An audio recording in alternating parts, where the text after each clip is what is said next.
Hello listener, ভয়ের জগতে সবাইকে স্বাগতম। আজকের গল্পটি পাঠিয়েছেন গালিব আবরার। লেখকের ফেসবুক পেজ আমাদের কমেন্ট বক্স এবং ডিসক্রিপশন বক্স দেওয়া আছে, সবাই প্লিজ ফলো করে দিবেন। আর কণ্ঠে আছে আমি ইফতি, পরিবেশনার দায়িত্বে আছেন শামীম ইকবাল। তো চলুন আর দেরি না করে সোজা গল্পে যাওয়া যাক। সকাল থেকে ঝুম বৃষ্টি হচ্ছে বাইরে, মাঝে মাঝে বজ্রপাতের শব্দ ভেসে আসছে। মামা বাড়ি বেড়াতে এসেছিলাম, আজকে চলে যাওয়ার কথা থাকলেও বৃষ্টির জন্য আটকে আছি। মামা চাকরির সুবাদে এখানে একাই থাকে, আর মামার সাথে একদম বন্ধুর মতো সম্পর্ক আমার। অনেক মজা করি তার সাথে।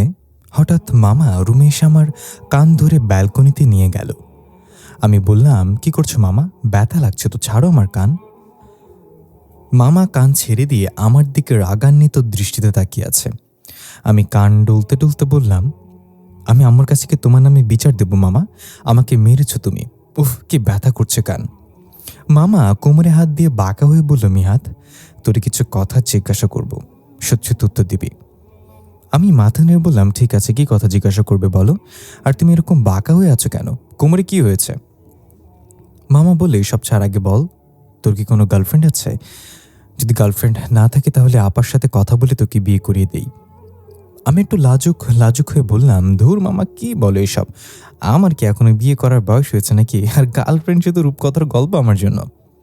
মামা এবার আমার কান ধরে মুচড়ে বলল, হারামজাদা, হয় গার্লফ্রেন্ড বানা, না হয় বল, বিয়ে করিয়ে দেই। আরেকদিন যদি বাথরুমে গিয়ে পিছলে খেয়ে পড়ে কোমর ভাঙি তাহলে তোর এই কান আমি ছিঁড়ে ফেলবো। আমি জিব্বায় কামড় দিয়ে কোনো মতে কান ছাড়িয়ে বেরিয়ে গেলাম ঘর থেকে। মামা পেছন থেকে হাসতে হাসতে বলল, এই মিয়াদ, এই বৃষ্টিতে কই যাচ্ছিস? পরে পরে যাস। বৃষ্টি থামুক, তুই ভিজে ঠান্ডা লাগলে আপা আমার ওপর খেপবে। কে শোনে কার কথা? আমি আর পেছনে না তাকিয়ে সোজা হাঁটা দিলাম। মনে মনে অনেক হাসি পেল মামার অবস্থা মনে করে। একটু সামনে যেতেই দেখলাম ছোট্ট একটা গর্ত থেকে আলো রোশনি বের হচ্ছে। আমি এগিয়ে গেলাম সেদিকে, গিয়ে দেখলাম একটা ঝকঝকে পাথর ডায়মন্ডের মতো আলো ছড়াচ্ছিল। আমি সেটা স্পর্শ করার সাথে সাথে পথের ঝলমলটা একদম শেষ হয়ে গেল। এখন আর আলো বেরোচ্ছে না। একটু অদ্ভুত লাগলো বিষয়টা, তাই পাথরটা পকেটে ঢুকিয়ে নিলাম। কাক ভেজা হয়ে একটা সিএনজিতে উঠে বসলাম। ড্রাইভার আমার দিকে কিছুক্ষণ অবাক হয়ে তাকিয়ে থেকে গম্ভীর গলায় বলল, কোথায় যাবেন মামা? আমি তেমন মাথা না ঘামিয়ে ড্রাইভারকে ঠিকানাটা বলে দিয়ে আমি হেলান দিয়ে চোখ বন্ধ করে বসে রইলাম। আমি মিহাদ, ইঞ্জিনিয়ারিং শেষ করে চাকরির জন্য ঘুরপাক খাচ্ছি। বাবাকে হারিয়েছি সেই ছোট্টবেলায়, তখন আমার বয়স 5 বছর। বাবার চেহারাটা এখন স্পষ্ট আমার চোখে ভেসে ওঠে। কেন যেন সবসময় মনে হয় বাবা আমার সামনেই থাকে এবং সাথেই থাকে। আমি তাকে অনুভব করতে পারি, আমি তার শরীরের ঘ্রাণ পাই। হতে পারে এগুলো আমার ভাবনা বাবাকে অনেক ভালোবাসার জন্য, তাই কারোর সাথে এগুলো শেয়ার করি না। হঠাৎ সিএনজি করে ব্রেক কষল। প্রস্তুত না থাকার কারণে আমি গিয়ে সোজা সামনে খাঁচার সাথে মাথায় আঘাত পেলাম। মাথায় হাত দিয়ে ড্রাইভারকে কিছু বলতে যাব এমন সময় সে নিজে থেকে বলে উঠল, মামা, আপনি নামেন আমার গাড়ি থেকে। আমি মৃত মানুষ আমার গাড়িতে উঠাই না। আমার গেল রাগ উঠে। একই তো এভাবে ব্রেক করায় মাথায় আঘাত পেলাম, তার উপর আবার আবল তাবল কথা। আমি নেমে ড্রাইভারের জামার কলার ধরে তাকেও গাড়ি থেকে নামিয়ে বললাম, গাড়ি চালাতে পারোস না, রাস্তায় নামছোস কেন? আবার বলছিস মৃত মানুষ। আমাকে দেখে কি তোর মৃত মনে হয়? এখন তোকে আমি মৃত করে ফেলবো। ড্রাইভার হাসতে হাসতে বলল, আপনি মৃত থেকে যতই পালানোর চেষ্টা করেন, মৃত্যু আপনাকে ধরা দিবেই। আর এখন যে বাজে ব্যবহারটা করেছেন আমার সাথে, সেটার জন্য আপনি শাস্তি পাবেন। তারা সব দেখছে। তারা সব দেখছে মানে? কারা দেখছে? আরেকটা বাজে কথা বললে তোর মাথা আমি ফাটিয়ে দেব। এখন চুপচাপ আমাকে বাসায় পৌঁছে দিয়ে আসবি, না হলে। ড্রাইভারের উপরের দিকে তাকিয়ে মনে মনে কিছু বলল। আমি শুধু তার ঠোঁট নাড়তে দেখলাম। এরপর অদ্ভুত একটা হাসিতে বলল, মামা, প্রস্তুত হয়ে নেন আমার সাথে বাজে ব্যবহারের জন্য শাস্তি পেতে। সেইটা বলার সাথে সাথে আমার শরীরে বিদ্যুতের শক্ট মতো ঝটকালা মারল। আমি ছিটকে গিয়ে একটা গাছের সাথে বাড়ি খেলাম। কয়েক সেকেন্ডের জন্য আমি যেন প্যারালাইজড হয়ে গেলাম। হাত পা কিছু নাড়াতে পারলাম না। স্বাভাবিক হয়ে সামনে তাকাতে দেখি সেই ড্রাইভার নেই, তার গাড়িও নেই। সবচেয়ে অদ্ভুত বিষয় হলো, আশেপাশে মানুষজন যে যার মতো ছুটে চলছে। আমার সাথে এমনটা হয়ে গেল সে ব্যাপারে কারোর কোনো ভ্রুক্ষেপ নেই, যেন তারা কিছুই দেখতে পায়নি। আমি আস্তে আস্তে উঠে চারপাশে ভালো করে তাকালাম। না, কেউ খেয়াল করেনি। আমার সারা শরীর কাদায় ভরে গেছে নিচে পড়ার কারণে। লোকটা কে ছিল, এসব কি বলছিল আমি কিছুই বুঝতে পারিনি। তাড়াতাড়ি করে বাসার দিকে হাঁটা দিলাম। চেনা শহরটা আজকে কেমন যেন অচেনা লাগছে। মানুষগুলো কেমন অদ্ভুত লাগছে। কেউ কারোর সাথে কথা বলছে না, কেউ কারোর দিকে তাকাচ্ছেও না। কি হচ্ছে সব? প্রায় আধা ঘন্টা হাঁটার পর বাসে এসে পৌঁছালাম। মা আমাকে দেখিয়ে বলল, এ কি হাল তোর? আসার খাইছোস নাকি রাস্তায়? আমি বললাম, না মা, কিছু হয়নি, ভালো লাগছে না এখন, ঘুম থেকে উঠে কথা বলবো। এই বলে ফ্রেশ হয়ে রুমের দরজা আটকিয়ে শুয়ে পড়লাম। ভাবছি এমন হচ্ছে কেন, সবকিছু কেমন যেন অদ্ভুত লাগছে। ওই ড্রাইভার আমাকে মৃত বলল কেন? হঠাৎ করে সে কোথাও গায়েব হয়ে গেল। সে কাদের কথা বলছিল যারা সব দেখছে? অনেক প্রশ্ন মাথায় ঘুরপাক খাচ্ছে। ভাবতে ভাবতে কখন ঘুমিয়ে গিয়েছে জানি না। হঠাৎ আমার চোখ খুলে গেল। যতদূর চোখে দেখা যায় সুদূর সাদা রোশনি। সামনে একটা অদ্ভুত ঘর। সেই ঘরের বিশাল সামনে লাইন অনেক মানুষ দাঁড়িয়ে আছে। তারা সবাই সাদা পোশাক পরা, হাতে একটা নীল রঙের ফাইল। সবার চেহারায় চিন্তার ছাপ, কারোর মুখে কোনো কথা নেই। একজন একজন করে সেই ঘরে ঢুকছে। কেউ হাসি মুখে বের হয়ে আসছে, কেউ আবার বের হয়ে আসছে না। আমি হঠাৎ নিজের দিকে খেয়াল করলাম, আমার গায়েও সাদা পোশাক আর হাতে একটা নীল রঙের ফাইল। আমি এখানে কেন? আমি তো আমার রুমে ঘুমাচ্ছিলাম। এখানে কি হচ্ছে? এর মাঝে একটা ছেলে সেই লাইনে থেকে ডাক দিয়ে বলল, মিহাদ, দেরি কর না, এসো লাইনে দাঁড়াও, আমরা ওদের থেকে চাইলে মুক্তি পেতে পারবো না। আমি ছেলেটার কথা মতো লাইনে গিয়ে দাঁড়িয়ে বললাম, ভাই তুমি কে, আর এখানে কি হচ্ছে? সবাই তো চিন্তিত কেন? ছেলেটা বলল, ভাই আমার নাম রিফান, আর এই সামনে মেয়েটাকে দেখছো, ও আমার বোন ঋতু। মৃত্যুর পর সবাই এই স্টেপটা পার করে এবং তারপর যেতে হয়। যাদেরকে দেখছো ওই ঘর থেকে হাসি মুখে বের আসছে তারা মুক্ত, আর যারা বের হয়ে আসছে না তাদেরকে দিয়ে কেউ একজন নতুন এক পৃথিবী বানাতে যাচ্ছে। তারা অনেক শক্তিশালী। আমি রিফানের কথা শুনে অবাক হয়ে বললাম, কিন্তু আমি তো মারা যাইনি, আমি এখানে কি করছি? রিফান বলল, এখানে আসা সবার কাছে এটা মনে হয়। কেউ মনে করে তারা মারা গিয়েছে, মৃত্যু মেনে নেওয়ার মতো সাহস এখনো কারণ নেই, কিন্তু একসময় মেনে নিতেই হয়। তুমি একসময় নেবে। আমি আর কিছু বলতে যাবো, তখনই রিফান আর ঋতু ঘরের ভেতরে চলে গেল। এটি কি হচ্ছে? আমি মারা গিয়েছি মানে? না, এটা আমার স্বপ্ন। নিজের গালে কয়েকটা চড় থাপ্পড় দিলাম। তখনই পেছন থেকে একটা অদৃশ্য ধাক্কা আমাকে ওই ঘরে নিয়ে ফেলল। আমি খেয়াল করলাম ঘরের ভেতরে কিচ্ছু নেই, শুধু একটা টেবিল রাখা, বড়, দুই পাশে দুইটা চেয়ার। এক প্রান্তে একজন ফর্সা করে লোক বসে আছে কলম মুখে দিয়ে। আমাকে চোখের ইশারায় সামনে থাকা চেয়ারে বসতে বলল। আমি ধীরে ধীরে গিয়ে চেয়ারে বসলাম। লোকটা আমার হাত থেকে সেই নীল ফাইলটা নিয়ে নিল এবং ফাইলের দিকে চোখ বুলিয়ে কিছুক্ষণ পর একটা সাইন করলো। আমি বললাম, স্যার, আপনাদের কোথাও ভুল হচ্ছে, আমি মারা যাইনি, আমি তো আমার রুমে ঘুমাচ্ছিলাম। হঠাৎ করে এখানে চলে আসলাম কিভাবে যেন। লোকটা বলল, মিস্টার মিহাদ, আপনি মারা গিয়েছেন আজকে সকাল ইন্টারভিউ দিতে যাওয়ার সময়। আপনার স্মৃতি অনেক দুর্বল। এটা ভালো হবে যে আপনার মৃত্যু মেনে নিয়ে আমাদের নতুন পৃথিবী বানাতে সাহায্য করুন। আমি ওঠার আগে পেছন দিকে চেয়ার লাথি দিয়ে ফেলে বললাম, আমি আপনাকে বলছি আমি মারা যাইনি, তবুও কেন আমাকে জোর করে মারতে চাইছেন? আর কোন পৃথিবীর কথা বলছেন আপনারা? আমাকে আমার পৃথিবীতে থাকতে দিন। লোকটা হাসতে হাসতে বলল, আমরা এমন এক পৃথিবী তৈরি করছি যেখানে দুর্বলদের কোনো জায়গা নেই। আপনার আত্মা অনেক সাহসী আর পরিষ্কার। আমরা আপনার আত্মাকে আমাদের পৃথিবীর জন্য সিলেক্ট করেছি। এবার আমি রাগে ওই লোকের দিকে তেড়ে গেলাম, কিন্তু আমি তার কাছে পৌঁছাতে পারলাম না। আমি ঘুরে ফিরে নিজের জায়গায় ফিরে আসছি। হঠাৎ ওই লোকটা হাসতে হাসতে অদৃশ্য হয়ে গেল আমার চোখের সামনে। তারপর এই ঘরের দেয়ালগুলো চারপাশ থেকে আমার দিকে সংকুচিত হয়ে আসতে লাগলো। আমি এখান থেকে বের হওয়ার জন্য ছটফট শুরু করলাম, কিন্তু এক পাও নড়তে পারলাম না। দেয়ালগুলো চারপাশ থেকে আমাকে চেপে ধরছে, আমার হাড় মাংস সব মিলিয়ে ফেলবে মনে হচ্ছে। আমি পুরো শক্তিতে চিৎকার করলাম। ঘরের দেয়ালগুলো আমার দিকে সংকুচিত হয়ে আসতে লাগলো, আমার হাড় মাংস মিশে দিবে মনে হচ্ছে। আমি পুরো শক্তিতে চিৎকার করে ঘুম থেকে উঠে গেলাম। তখনই পাশ থেকে দরজায় খটখট শব্দ। আমি ধরপড় করে উঠে বসলাম। ঘেমে একাকার হয়ে গেছি। পুরো শরীরে হাত বুলিয়ে দেখলাম সব ঠিক আছে কিনা। তার মানে এতক্ষণ স্বপ্ন দেখছিলাম পুরো শরীরে। তার মানে এতক্ষণ ঘড়ির দিকে তাকিয়ে দেখলাম 8টা বেজে গিয়েছে। তার মানে পুরো রাত সাবার করে দিয়েছি ঘুমিয়ে। ওপাশ থেকে আবার দরজার খটমট। মা বলছে, কি রে মিয়াদ, কি হয়েছে, চিৎকার করছিস কেন? রুমের ভিতরে দরজা খোল, কি হলো? না মা, কিছু হয়নি, একটা বাজে স্বপ্ন দেখছিলাম। তুমি যাও ফ্রেশ হয়ে আসো, আমি আসছি।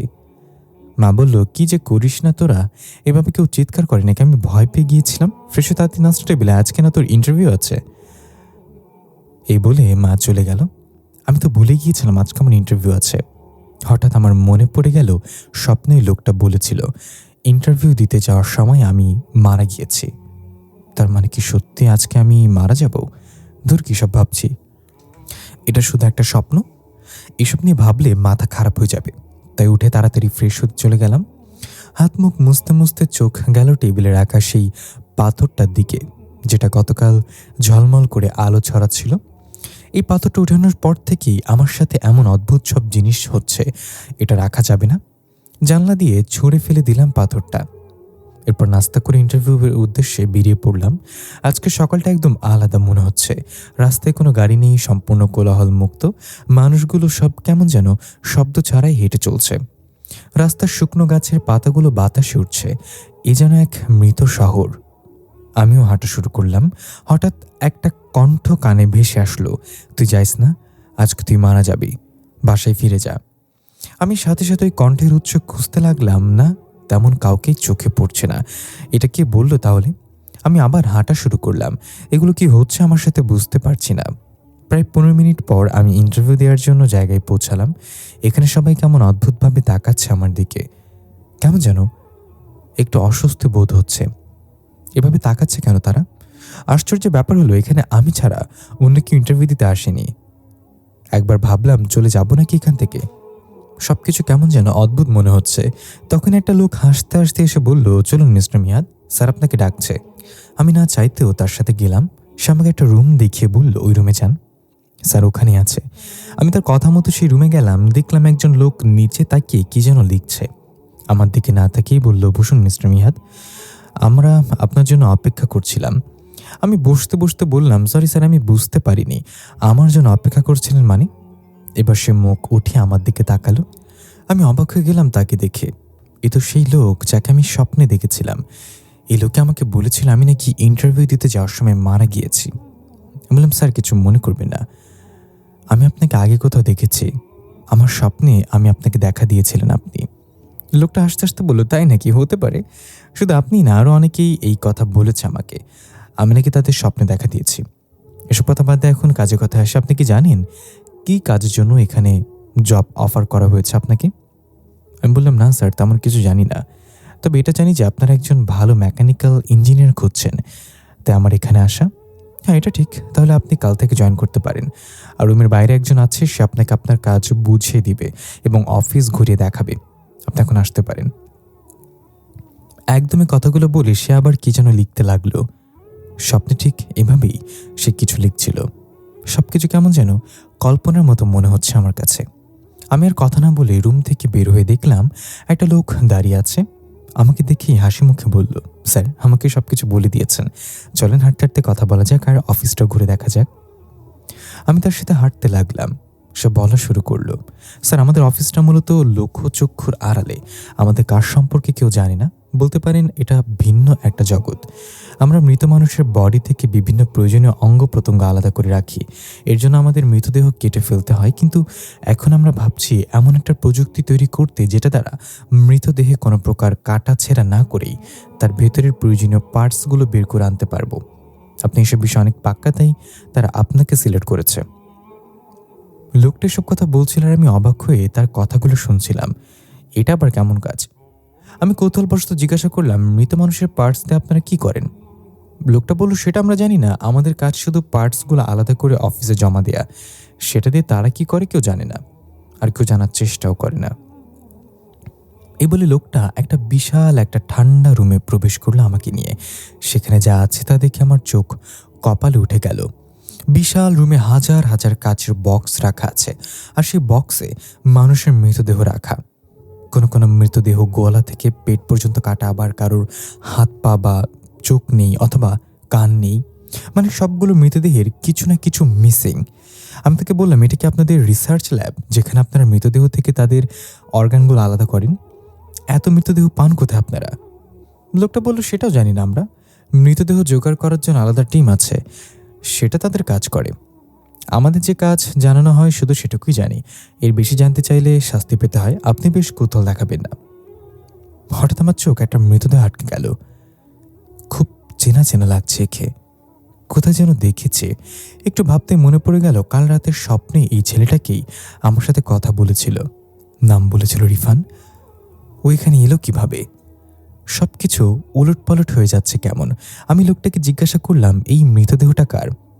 এটা তো এখন অক্ষত, এর তো কোনো কিছু মিসিং না। লোকটা বলল, এটা কয়েকদিন আগে এসেছে, এর ব্যাপারে এখনো অর্ডার পাইনি ওর উপর থেকে, এখনো অক্ষত অবস্থায় আছে। আমি ভালো করে রিফানের মৃতদেহের দিকে তাকিয়ে দেখলাম ছেলেটার চোখ এখনো খোলা। তার চোখ আমাকে কিছু বলতে চাচ্ছে। স্বপ্নে তো তার বোন ছিল সাথে, সে কোথায় তাহলে? এসব দেখে কি করব ভেবে পাচ্ছি না। এই কাজ আমি করতে পারবো না। এখান থেকে একবার বের হতে পারলেই হয়, ভুলেও কোনোদিনই অফিসের আশেপাশে আসবো না। এখানে যা হচ্ছে তা মোটেও স্বাভাবিক কিছু না। আমি বললাম, ঠিক আছে তাহলে কাল থেকে জয়েন করব, আজকে আমি যাই, বাসায় গিয়ে বিশ্রাম নিতে হবে। এই বলে ঘুরে হাঁটা দিলাম আর চারপাশে তাকাতে লাগলাম। এটা তো পুরো মৃত্যুর দুনিয়া মনে হচ্ছে। হঠাৎ দূরে একটা কাচের বক্সের দিকে নজর পড়ল। সেটা অন্য সব বক্সের চেয়ে বড়। সেই বক্সের মৃতদেহটা আমাকে কেমন যেন টানছে তার দিকে। যাব না বলেও সেদিকে যেতে লাগলাম। যতই বক্সের দিকে যাচ্ছি ততই যেন মৃতদেহটার মুখটা চেনা চেনা লাগছে। আমি আরও জোরে এগোতে লাগলাম। বক্সটার থেকে একটু দূরে থাকতে আমি থমকে দাঁড়িয়ে গেলাম। আমার পা আর চলছে না। এটা কিভাবে হতে পারে? এ তো আমার বাবার লাশ। বাবার মুখটা আমি কখনো ভুলতে পারবো না। সেই মুখে হাসি, সেই মাথার কোকড়া চুল, একদম সে আগের মতোই। আমি যেন নিজের চোখকে বিশ্বাস করতে পারছি না, এটা বাবার মৃতদেহ। সে কাচের বাক্সে বড় বড় অক্ষরে লেখা, বিশ্বাসঘাতকদের মৃত্যু নেই। আমি তাড়াতাড়ি এই লোকটাকে ডাক দিয়ে বললাম, স্যার এই মৃতদেহটা কার? এখানে কি করে এলো? লোকটা এসে আমাকে বলল, আরে এটা তো অনেক বছর আগে নিয়ে আসা মৃতদেহ। শুনেছি এই লোকটা নাকি আমাদের সাথে বিশ্বাসঘাতকতা করেছিল, তাই আমাদের বস তাকে মেরে তার মৃতদেহ এভাবে রেখে দিয়েছে বছরের পর বছর ধরে। আমি আর কিছু বলার শক্তি পেলাম না। আমি নিজেকে সান্ত্বনা দিলাম, এটা আমার বাবা হতে পারে না। বাবাকে আমাদের ঘরের পাশে দাফন করা হয়েছে। আমার স্পষ্ট মনে আছে এটা অন্য কেউ, আমার বাবার মতো দেখতে। আমি তাড়াতাড়ি করে সেখান থেকে বের হলাম, প্রাণ ভরে নিঃশ্বাস নিতে লাগলাম। এতক্ষণ আমি যেন কোনো মৃত্যুর কোরে ছিলাম। এই জায়গাটা তাড়াতাড়ি ত্যাগ করতে হবে আমার। আমি এরকম চাকরি কখনো করব না। তখনই মায়ের ফোন এলো। আমি ফোন রিসিভ করে বললাম, মা, চাকরিটা হয়নি আমার, আমি বাসায় আসছি। আমাকে অবাক করে দিয়ে মা বলল, মিথ্যা কথা কেন বলতেছিস? চাকরি তো তোর হয়ে গেছে, এখন তাড়াতাড়ি বাসায়, অনেকদিন পর তোর বাবা এসেছে, তোর জন্য অপেক্ষা করছে। আমি মায়ের কথা শুনে যেন আকাশ থেকে পড়লাম। মানে কি বলছো মা? বাবা এসছে মানে? এটা কিভাবে হতে পারে? বাবা তো সে কবে আমাদের ছেড়ে চলে গিয়েছে। তোমার কি মাথা ঠিক আছে? মা একটু কষ্ট পেয়ে বলল, কেন? মারা গেলে কি মানুষ ফিরে আসতে পারে না বুঝি? তুই তো মারা গিয়েছিস, আর মারা গিয়েছিস বলেই তো এত ভালো একটা চাকরি পেলি আজকে। এবার কথা না বাড়িয়ে তাড়াতাড়ি বাসায় আয়, তোর বাবার হাতে বেশি সময় নেই। মা, তোমরা সবাই মিলে আমাকে পাগল বানিয়ে ফেলছো নাকি? আমি মারা গিয়েছি মানে? মুখে যা আসছে তাই বলছো। আমি এখন বাসায় আসছি, দেখি পাগল আমি হয়েছে নাকি তোমরা হয়েছো সবাই। এই বলে ফোনটা কেটে সোজা বাসার উদ্দেশ্যে হাঁটা দিলাম। রাস্তায় যার সাথে দেখা হচ্ছে সেই আমাকে বলছে, নিজের মৃত্যু মেনে নাও মিহাদ, নিজের মৃত্যু মেনে নাও। চারিদিক থেকে শুধু এই একটা কথাই ভেসে আসছে। আমার কান ফিরে রক্ত বের হওয়ার মতো উপক্রম। আমি কান চেপে ধরে রাস্তার মাঝখানে বসে পড়লাম। হঠাৎ প্রচণ্ড গতিতে একটা গাড়ি এসে আমাকে ছিটকে ফেলে দিল রাস্তা থেকে অনেকটা দূরে। এবার মনে হয় আমি সত্যি মারা যাচ্ছি। নিঃশ্বাস ধীরে ধীরে বন্ধ হয়ে আসছে, চোখগুলো আপনা আপনি বুজে আসছে। তখন একটা হাত আমার দিকে এগিয়ে আসলো। ঝাপসা দেখতে পেলাম কেউ হাত বাড়িয়ে দাঁড়িয়ে আছে আমার সামনে। আমি তার হাতে হাত রাখলাম, সাথে সাথে সবকিছু স্বাভাবিক হয়ে গেল। আমি পুরো ঠিক হয়ে গেলাম। এবার দেখলাম সেই রিফান নামের ছেলেটা আমার দিকে হাত বাড়িয়ে দিয়েছিল। আমি রিফানের হাতে ভর দিয়ে উঠে দাঁড়ালাম এবং অবাক হয়ে জিজ্ঞাসা করলাম, তোমাকে আমি স্বপ্নেও দেখেছিলাম, তারপর আবার এই ল্যাবে তোমার মৃতদেহ দেখেছি, এখন তুমি আমার সামনে দাঁড়িয়েছ। আসলে হচ্ছেটা কি আমার সাথে? তোমরা কারা? রিফান বলল, তোমার সাথে এগুলো কেন হচ্ছে জানি না, তাদের টার্গেট তো ছিল এতদিন শুধু মৃত মানুষ। তুমি তো এখনো মরনি, তাহলে হঠাৎ করে তোমার পেছনে লাগলো কেন? বুঝতে পারছি না। আর আমি সত্যি মারা গিয়েছি, তারা আমার আত্মাকে সিলেক্ট করেছে, কিন্তু আমার বোনকে মুক্ত করে দিয়েছে। কারণ এই মৃত্যুর দুনিয়ায় শুধু পুরুষদেরই জায়গা হয়। অনেক চেষ্টা করে বোনের সাথে যেতে পারিনি। ওরা মানে কারা? তুমি কাদের কথা বলছো? আর তারা আসলে কি করতে চাইছে? তুমি মরার পরও আমার সামনে কিভাবে? অনেক প্রশ্ন মাথায় ঘুরপাক খাচ্ছে। আমি পাগল হয়ে যাচ্ছি ভাই। যা কিছু হচ্ছে এই শহরে তা তো কেবল শুরু। এর পেছনে এমন কেউ আছে যে চায় সম্পূর্ণ একটা আলাদা পৃথিবী তৈরি করতে জীবিত মানুষের চোখের আড়ালে।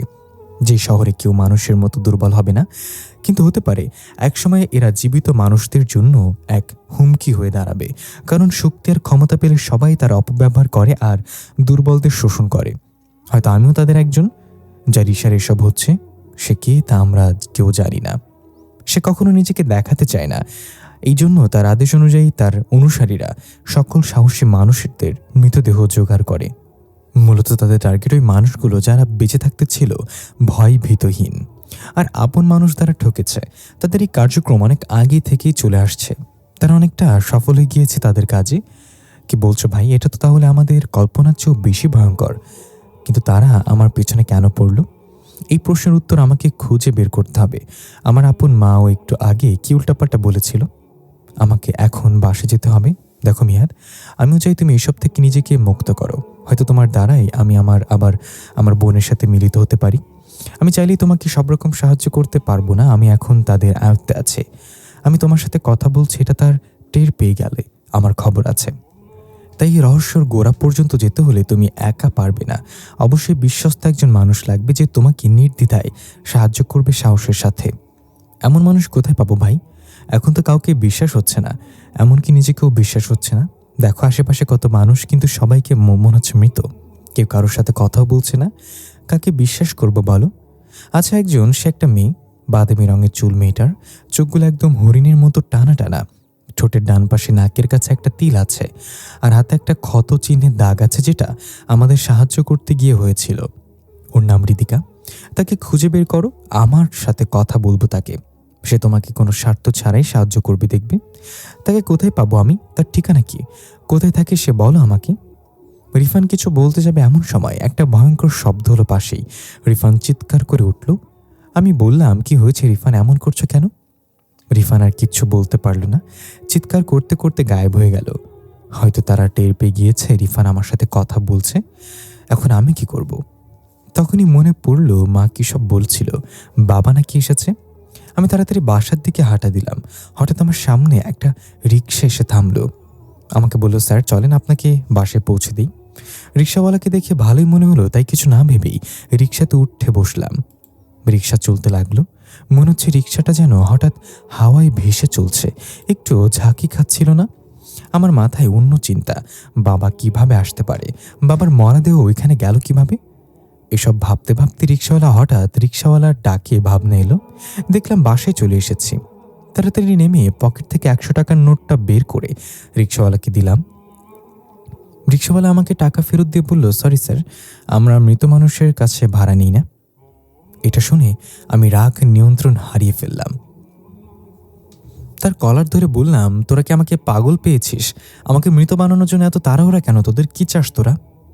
সে হাসতে হাসতে কলার থেকে আমার হাত ছাড়িয়ে দিয়ে বলল, স্যার এত ধৈর্যেরা হবেন না, নিজের মৃত্যু মেনে নেন আর এখন আমাকে ছেড়ে তাড়াতাড়ি বাসায় যান, আপনার বাবা অপেক্ষা করছে। এই বলে সে চলে গেল রিক্সা নিয়ে। আমি বলদের মতো দাঁড়িয়ে রইলাম কিছুক্ষণ। কি হচ্ছে আমার সাথে? ধীরে ধীরে বাসায় গেলাম। মনের ভিতর ভয় কাজ করছে, এবার সত্যি কি বাবা এসছে নাকি। দরজায় কলিং বেল দিলাম, কোনো সারা শব্দ নেই। আমি বাইরে থেকে ডাক দিলাম, মা দরজা খোলো। হঠাৎ ঘরের থেকে ছোট্ট বাচ্চার হাসাহাসির শব্দ ভেসে আসলো। এদিক ওদিক দৌড়াদৌড়ি করছে আর হাসছে।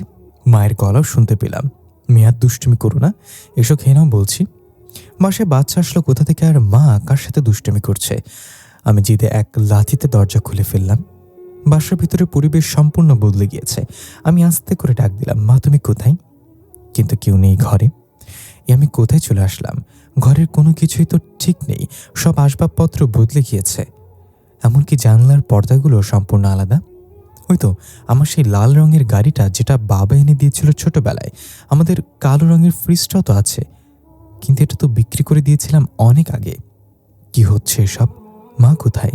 আমি চিৎকার করে মাকে ডাকলাম। হঠাৎ বেডরুম থেকে মায়ের কণ্ঠ ভেসে আসলো, মিহাদ বাবা এখনই চলে আসবে, তাড়াতাড়ি খেয়ে নাও, না হলে বাবা রাগ করবে। আমি আস্তে আস্তে বেডরুমের দিকে গিয়ে উকি মেরে তাকিয়ে যা দেখলাম, তাতে আমার কলিজায় পানি নেই। সে ছোটবেলায় আমি খাটে বসে আছি, মা খাবারের থালা হাতে আমাকে খাওয়ানোর চেষ্টা করছে। আমি কাঁপা কাঁপা গলায় বললাম, মা। তখনই মা আর ছোটবেলার আমি দুজনেই ভয়ঙ্কর দৃশ্যতে আমার দিকে তাকালো। মা বলে উঠল, তুই তোর মৃত্যু মেনে নিচ্ছিস না কেন? কি হবে নিজেকে বাঁচিয়ে রেখে? আমি ভয়ার্থ চোখে শুধু তাকিয়ে আছি, কথা বলার শক্তি হারিয়ে ফেলেছি। এরপর সেই ছোটবেলার আমিও তুতলে তুতলে বলে উঠল, তুমি মারা না গেলে আমি কিচ্ছু খাবো না বলে দিলাম। আর সহ্য করতে পারছি না।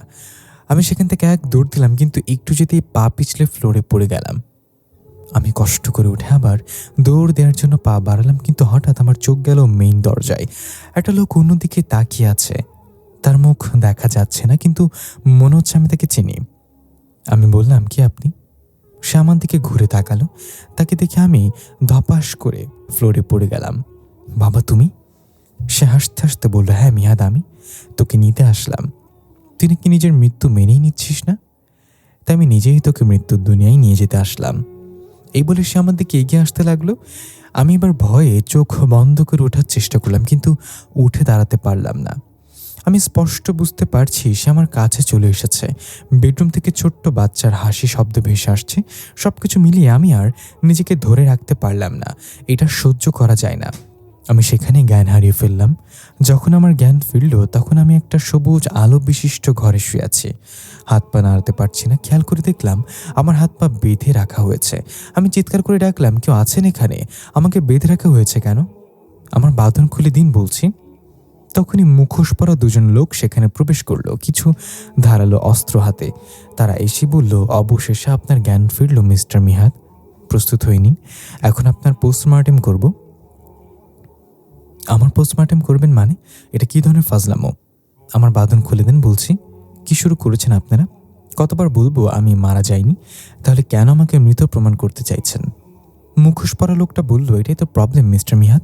আপনি মানতে চাইছেন না আপনি মারা গিয়েছেন, তাই আপনার পোস্টমর্টেম করার আদেশ দেয়া হয়েছে। এই বলে লোকটা ধারালো একটা চাকু নিল হাতে। আমি চিৎকার করতে চাইলাম, কিন্তু তার সাথে থাকা আরেকজন এসে আমার মুখ চেপে ধরল। সে ধারালো চাকুটা আমার গলায় ঠেকালো এবং বলল, শেষবারের মতো একটা সুযোগ দেব, নিজের মৃত্যু মেনে নিন, জেদ করবেন না। আমি মাথা নাড়িয়ে বললাম, মানব না আমি, তোদের যা করার করতে থাক। সে আমার গলায় চাকু চালাতে যাবে এমন সময় এক অদৃশ্য শক্তি এসে তাদের দুজনকে বাতাসের মতো উড়িয়ে ফেলে দিল। তারা গিয়ে দেয়ালের সাথে বাড়ি খেয়ে নিচে পড়ে গেল। আমি তাকিয়ে দেখলাম আমার মাথার কাছে একজন লোক দাঁড়িয়ে আছে, কালো পোশাকে, চুলগুলো জট বাঁধা আর কপালে একটা কঙ্কালের চিত্র আঁকা। ওই দুজন উঠে আবার আক্রমণ করতে এলে সে হাতের ইশারায় তাদের থামিয়ে দিয়ে অন্যরকম একটা ভাষায় কি যেন বলল, এবং তার সাথে সাথেই ভয়ার্ত চেহারা নিয়ে সেখান থেকে পালিয়ে গেল। এরপর সে আমার হাতে পায়ের বাঁধন খুলে দিল। আমার পাশে বসে বলল, তুমি ঠিক আছো ভাগ্নে? আমি হাঁপাতে হাঁপাতে বললাম, ঠিক থাকবো কিভাবে? আমার সাথে যা হচ্ছে গত দুদিন যাবৎ, তাতে আমি মনে হচ্ছে তারাই ঠিক বলছে, আমি মনে হয় সত্যি মারা গিয়েছি। কিন্তু আপনি কে? আপনাকে দেখে তারা পালালো কেন? আর আপনি আমাকে ভাগ্নে বলছেন কোন হিসেবে? সে অদ্ভুত একটা হাসি দিয়ে বলল, আমার নাম আলবার্ট গোসমে। আমি আর তোমার বাবা অনেক ভালো বন্ধু ছিলাম। আমরা একসাথে কাজ করেছি, কিন্তু সফলতা খুবই কমই পেয়েছি। তখন তুমি অনেক ছোট। তোমার বাবা আর্থিক অবস্থা খুব খারাপ ছিল, ধার দেনা করে ঋণের চাপে পড়ে গিয়েছিল, কিন্তু সে কখনো তোমাকে বা তোমার মাকে অভাব বুঝতে দেয়নি। ভেতর থেকে সে শেষ হয়ে যাচ্ছিল। একদিন সে আত্মহত্যা করবে বলে ঠিক করে নিয়েছিল। সেদিনই তার সাথে কারো পরিচয় হয়। সে কোনো সাধারণ মানুষ ছিল না। সে তোমার বাবাকে একটা প্রস্তাব দেয়, শয়তানের কাছে আত্মা বিক্রি করে দিতে। এর জন্য তাকে অঢেল সম্পদ দেয়া হবে, তার ঋণ সকল চাপ দূর হয়ে যাবে।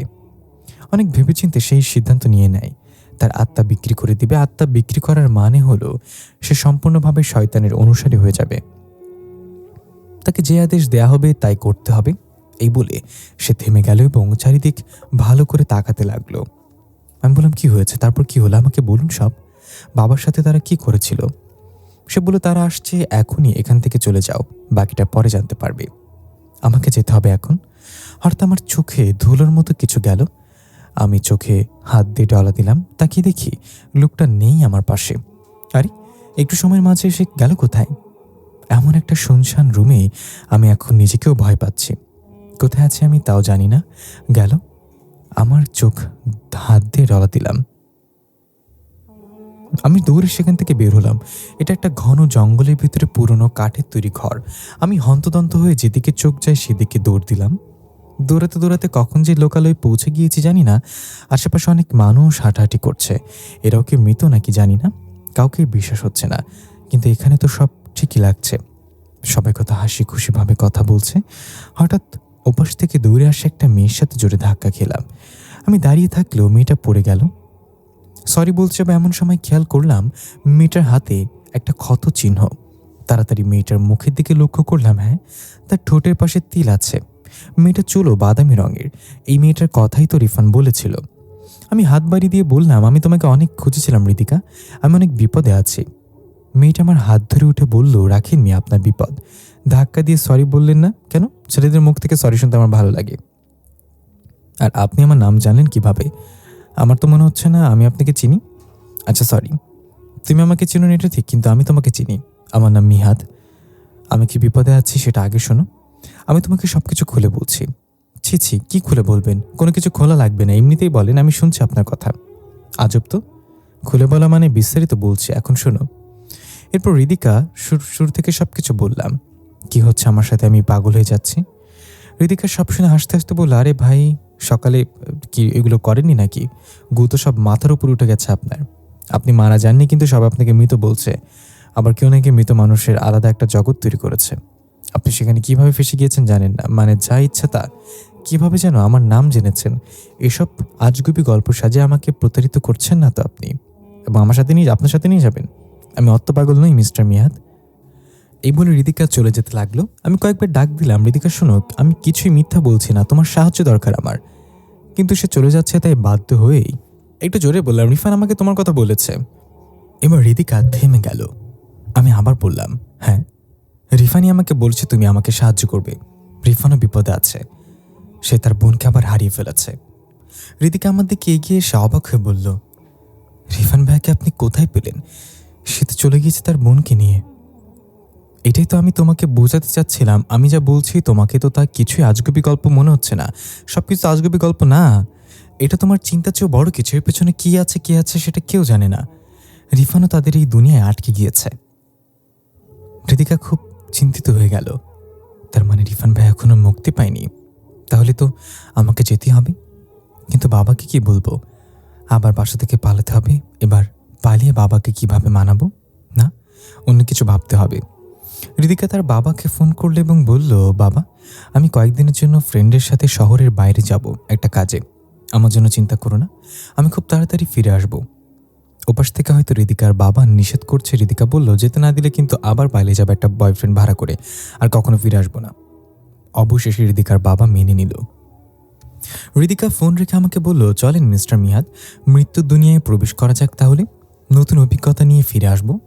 আমি বললাম, তুমি সত্যি অনেক সাহসী। একবারও ভাবলে না এই দুনিয়া থেকে ফিরে আসতে পারবে কি নাকি? অনেক ভয়ানক কিছুর মুখোমুখি হতে হবে আমাদের। সব কিছুর জন্য প্রস্তুত থাকতে হবে। এটা আমার সিক্রেট মিস্টার মিয়াদ। আমি সবসময় প্রস্তুত থাকি। আর ভয় সে রিফান ভাইয়া আমাকে লাইফে আসার পর থেকেই কেটে গিয়েছে। এখন মূল কথায় আসি। আপনি বলছেন যে আপনার বাবা মারা গিয়েছে অনেক আগে, কিন্তু আপনার বাবার মরদেহ এখনও সেই ল্যাবে আছে। আমার বিশ্বাসঘাতকও বলা হয়েছে। তার মানে আপনার বাবার কোনো কর্মকাণ্ডের জন্যই আপনাকে টার্গেট করেছে। কি করেছিল আপনার বাবা তাদের সাথে? সেটা তো জানি না, কিন্তু আজকে একজনের সাথে দেখা হয়েছিল, সে আমাকে নিশ্চিত পোস্টমর্টেমের হাত থেকে বাঁচিয়েছে। তার নাম আলবার্ট গোসমি। আমার বাবার বন্ধু ছিল হয়তো। সে আমাকে কিছু জানিয়েছে, কিন্তু পুরোটা বলার আগেই সে চলে গেল। তারপর ঋতিকাকে শয়তানের কাছে বাবার আত্মা বিক্রির ঘটনা সম্পর্কে বললাম। ঋতিকা এটা শুনে বলল, আপনি কি জানেন আপনার বাবাকে কোথায় দাফন করা হয়েছে? আমি বললাম, হ্যাঁ, আমাদের ঘরের পাশেই। আমার স্পষ্ট মনে আছে এখনো বাবার মায়াভরা মুখটা। আমি কখনো বলতে পারবো না। তাহলে চলেন, আমাদের আগে ওইখান থেকে শুরু করতে হবে। আপনার বাবার কবর খুঁড়ে দেখতে হবে সেখানে তার মৃতদেহের কোনো চিহ্ন আছে কিনা। বাবার কবর খুঁড়তে হবে মানে এটা কেমন কথা? তুমি কি বুঝতে পারছো কি বলছো? না বুঝে আমি কিছু বলি না। আমি একটা মেয়ে হয়ে ভয় পাচ্ছি না, আপনি কেন ভয় পাচ্ছেন? এসবের অভিজ্ঞতা আমার আগেও আছে। কখন কি করতে হবে সেটা আমি জানি। তাই সময় নষ্ট না করে চুপচাপ আমার কথা মতো কাজ করবেন। ঠিক আছে, চলো। তুমি যেভাবে বলবে সেভাবেই হবে। তারপর রিদিকাকে নিয়ে বাবার কবরের সামনে গেলাম। পৌঁছতে পৌঁছতে রাত হয়ে গিয়েছে, প্রায় অন্ধকার। অন্ধকারে হালকা চাঁদের আলোতে কবরের সামনে দাঁড়িয়ে আছি। ভাবতেই গায়ে কাঁটা দিয়ে উঠছে। তাকে দেখলাম রিদিকা একদম স্বাভাবিক, তার চেহারায় বিন্দুমাত্র ভয় কাজ করছে না। আমি নিজেকে থু দিলাম, একটা মেয়ে, তার কত সাহস, আর তুই ছেলে হয়ে এভাবে ভয় পাচ্ছিস? রিদিকা বললে, এভাবে হাতারামের মতো দাঁড়িয়ে না থেকে বাসা থেকে কোদাল নিয়ে আসেন, কবর তো আর হাত দিয়ে খোঁড়া যাবে না। তখনই আমার মনে পড়লো বাসায় কি হয়েছিল তখন। ওটা কি সত্যি মা ছিল নাকি? আর ওই বাচ্চাটাই বা কে ছিল? সবশেষে বাবাও এসেছিল। যদি এখনো বাসায় তারা থাকে তাহলে আমি শেষ। তাই রিদিকাকে বললাম, তুমিও চলো না আমার সাথে, বাসায় তো ভয়ঙ্কর দৃশ্য দেখেছিলাম, আবার যদি সেরকম কিছু দেখে ফেলি তাহলে কি হবে? প্লিজ চলো আমার সাথে, কোদাল নিয়েই ফিরে আসবো। বা আপনি অনেক সাহসী দেখছি, আপনাকে দিয়েই সম্ভব এই রহস্য উদ্ঘাটন করা। চলেন যাই তাহলে, দেখি আপনি ছোটবেলায় কেমন কিউট ছিলেন। একটু হেসে রিদিকাকে নিয়ে বাসার দিকে গেলাম। বাসার কাছে যেতেই পর্দার আড়ালে ঘরের ভেতরে দুইটা ছায়া দেখতে পেলাম। এই দুইজন আবার কে? একটা ছায়া না হয় মায়ের হবে, তাহলে আরেকটা ছায়া কার?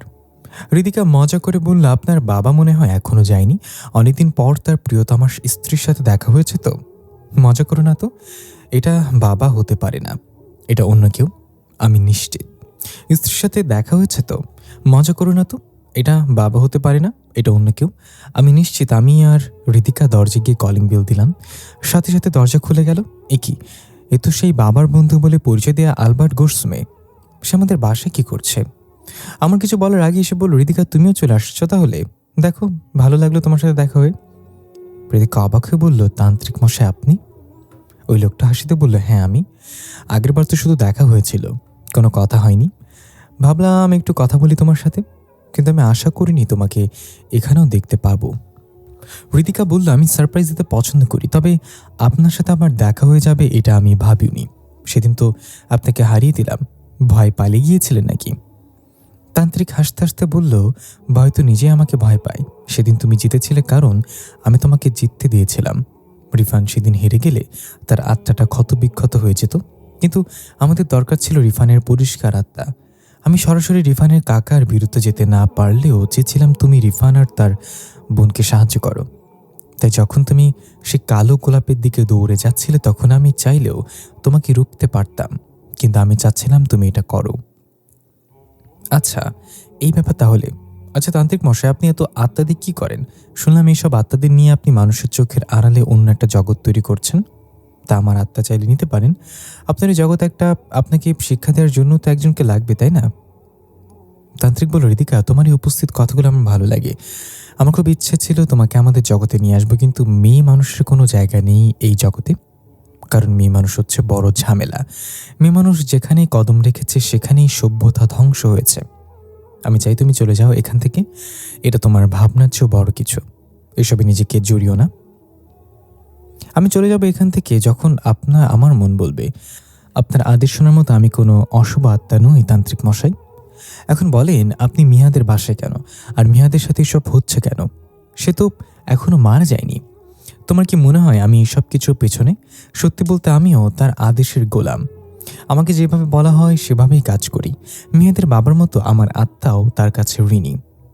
এরপর তান্ত্রিক মিহাদকে উদ্দেশ্য করে বলল, ভাগ্নে ধীরে ধীরে সব জানতে পারবে, কিন্তু তুমি রিদিকাকে এখানে এনে ভুল করেছ। তোমার মৃত্যুর ধোঁয়াশাত ফেসে এই বেজারির জীবনটাও হারাবে। আমি এতক্ষণ দাঁড়িয়ে দাঁড়িয়ে তাদের কথাগুলো শুনছিলাম। তারপর বললাম, তান্ত্রিক মানে? আপনি তো বলছিলেন আপনি আমার বাবার বন্ধু আলবার্ট গোর্সমে, আর আপনি আমাদের বাসায় কি করছেন? আমার মা কোথায়? ভাগ্নে, তোমার মা ছিল কবেই। মা ছিল কবে মানে? কি বলছেন আপনি? সত্যি করে বলেন, আপনি কি, আপনার উদ্দেশ্য কি? আমাদের বাসায় কেন এসছেন? বললাম তো আমি তোমার বাবার বন্ধু, তোমাকে সাহায্য করার জন্য এসছি ভাগ্নে। আমরা চাই তুমি তোমার মৃত্যু মেনে নিয়ে আমাদেরকে সাহায্য করো, আর ক্লান্ত করো না নিজেকে। মৃত্যু থেকে তুমি যতই পালাবে সে ততই তোমার কাছাকাছি চলে আসবে। আর এখন আমার একজন অনুসারীও এসেছে আমার সাথে দেখা করতে, দেখো বসে আছে। এই বলে সে হাত দিয়ে ইশারা করে ঘরের ভেতরে ইশারা করল। আমি আর এদিকে উঁকি মারলাম, ঘরের ভেতরে একজন শাড়ি পরা ভদ্র মহিলা বসে আছে সোফায়। তাকে আগে কখনো দেখেছি বলে মনে হয় না। আমি এবার জোর গলায় বললাম, আমার মা কোথায় সত্যি করে বলেন, না হলে আপনাদের দুজনকেই এখানে পুঁতে রেখে দেব।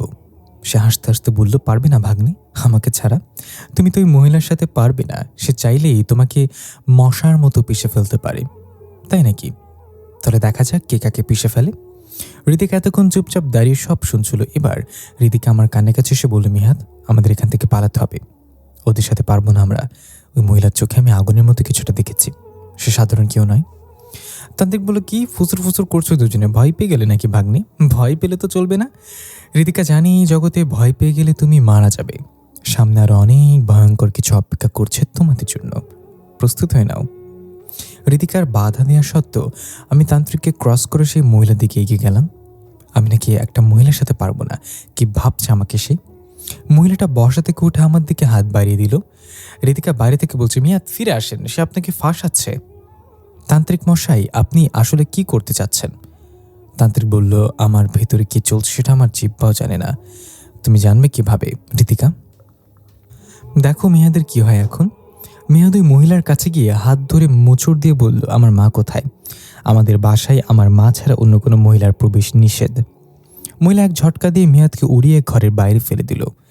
ঋতিকা দৌড়ে গিয়ে মেয়াদকে উঠাতে বলল, বলছিলাম না যেতে? হঠাৎ হাওয়া টাইট হলো তো এখন।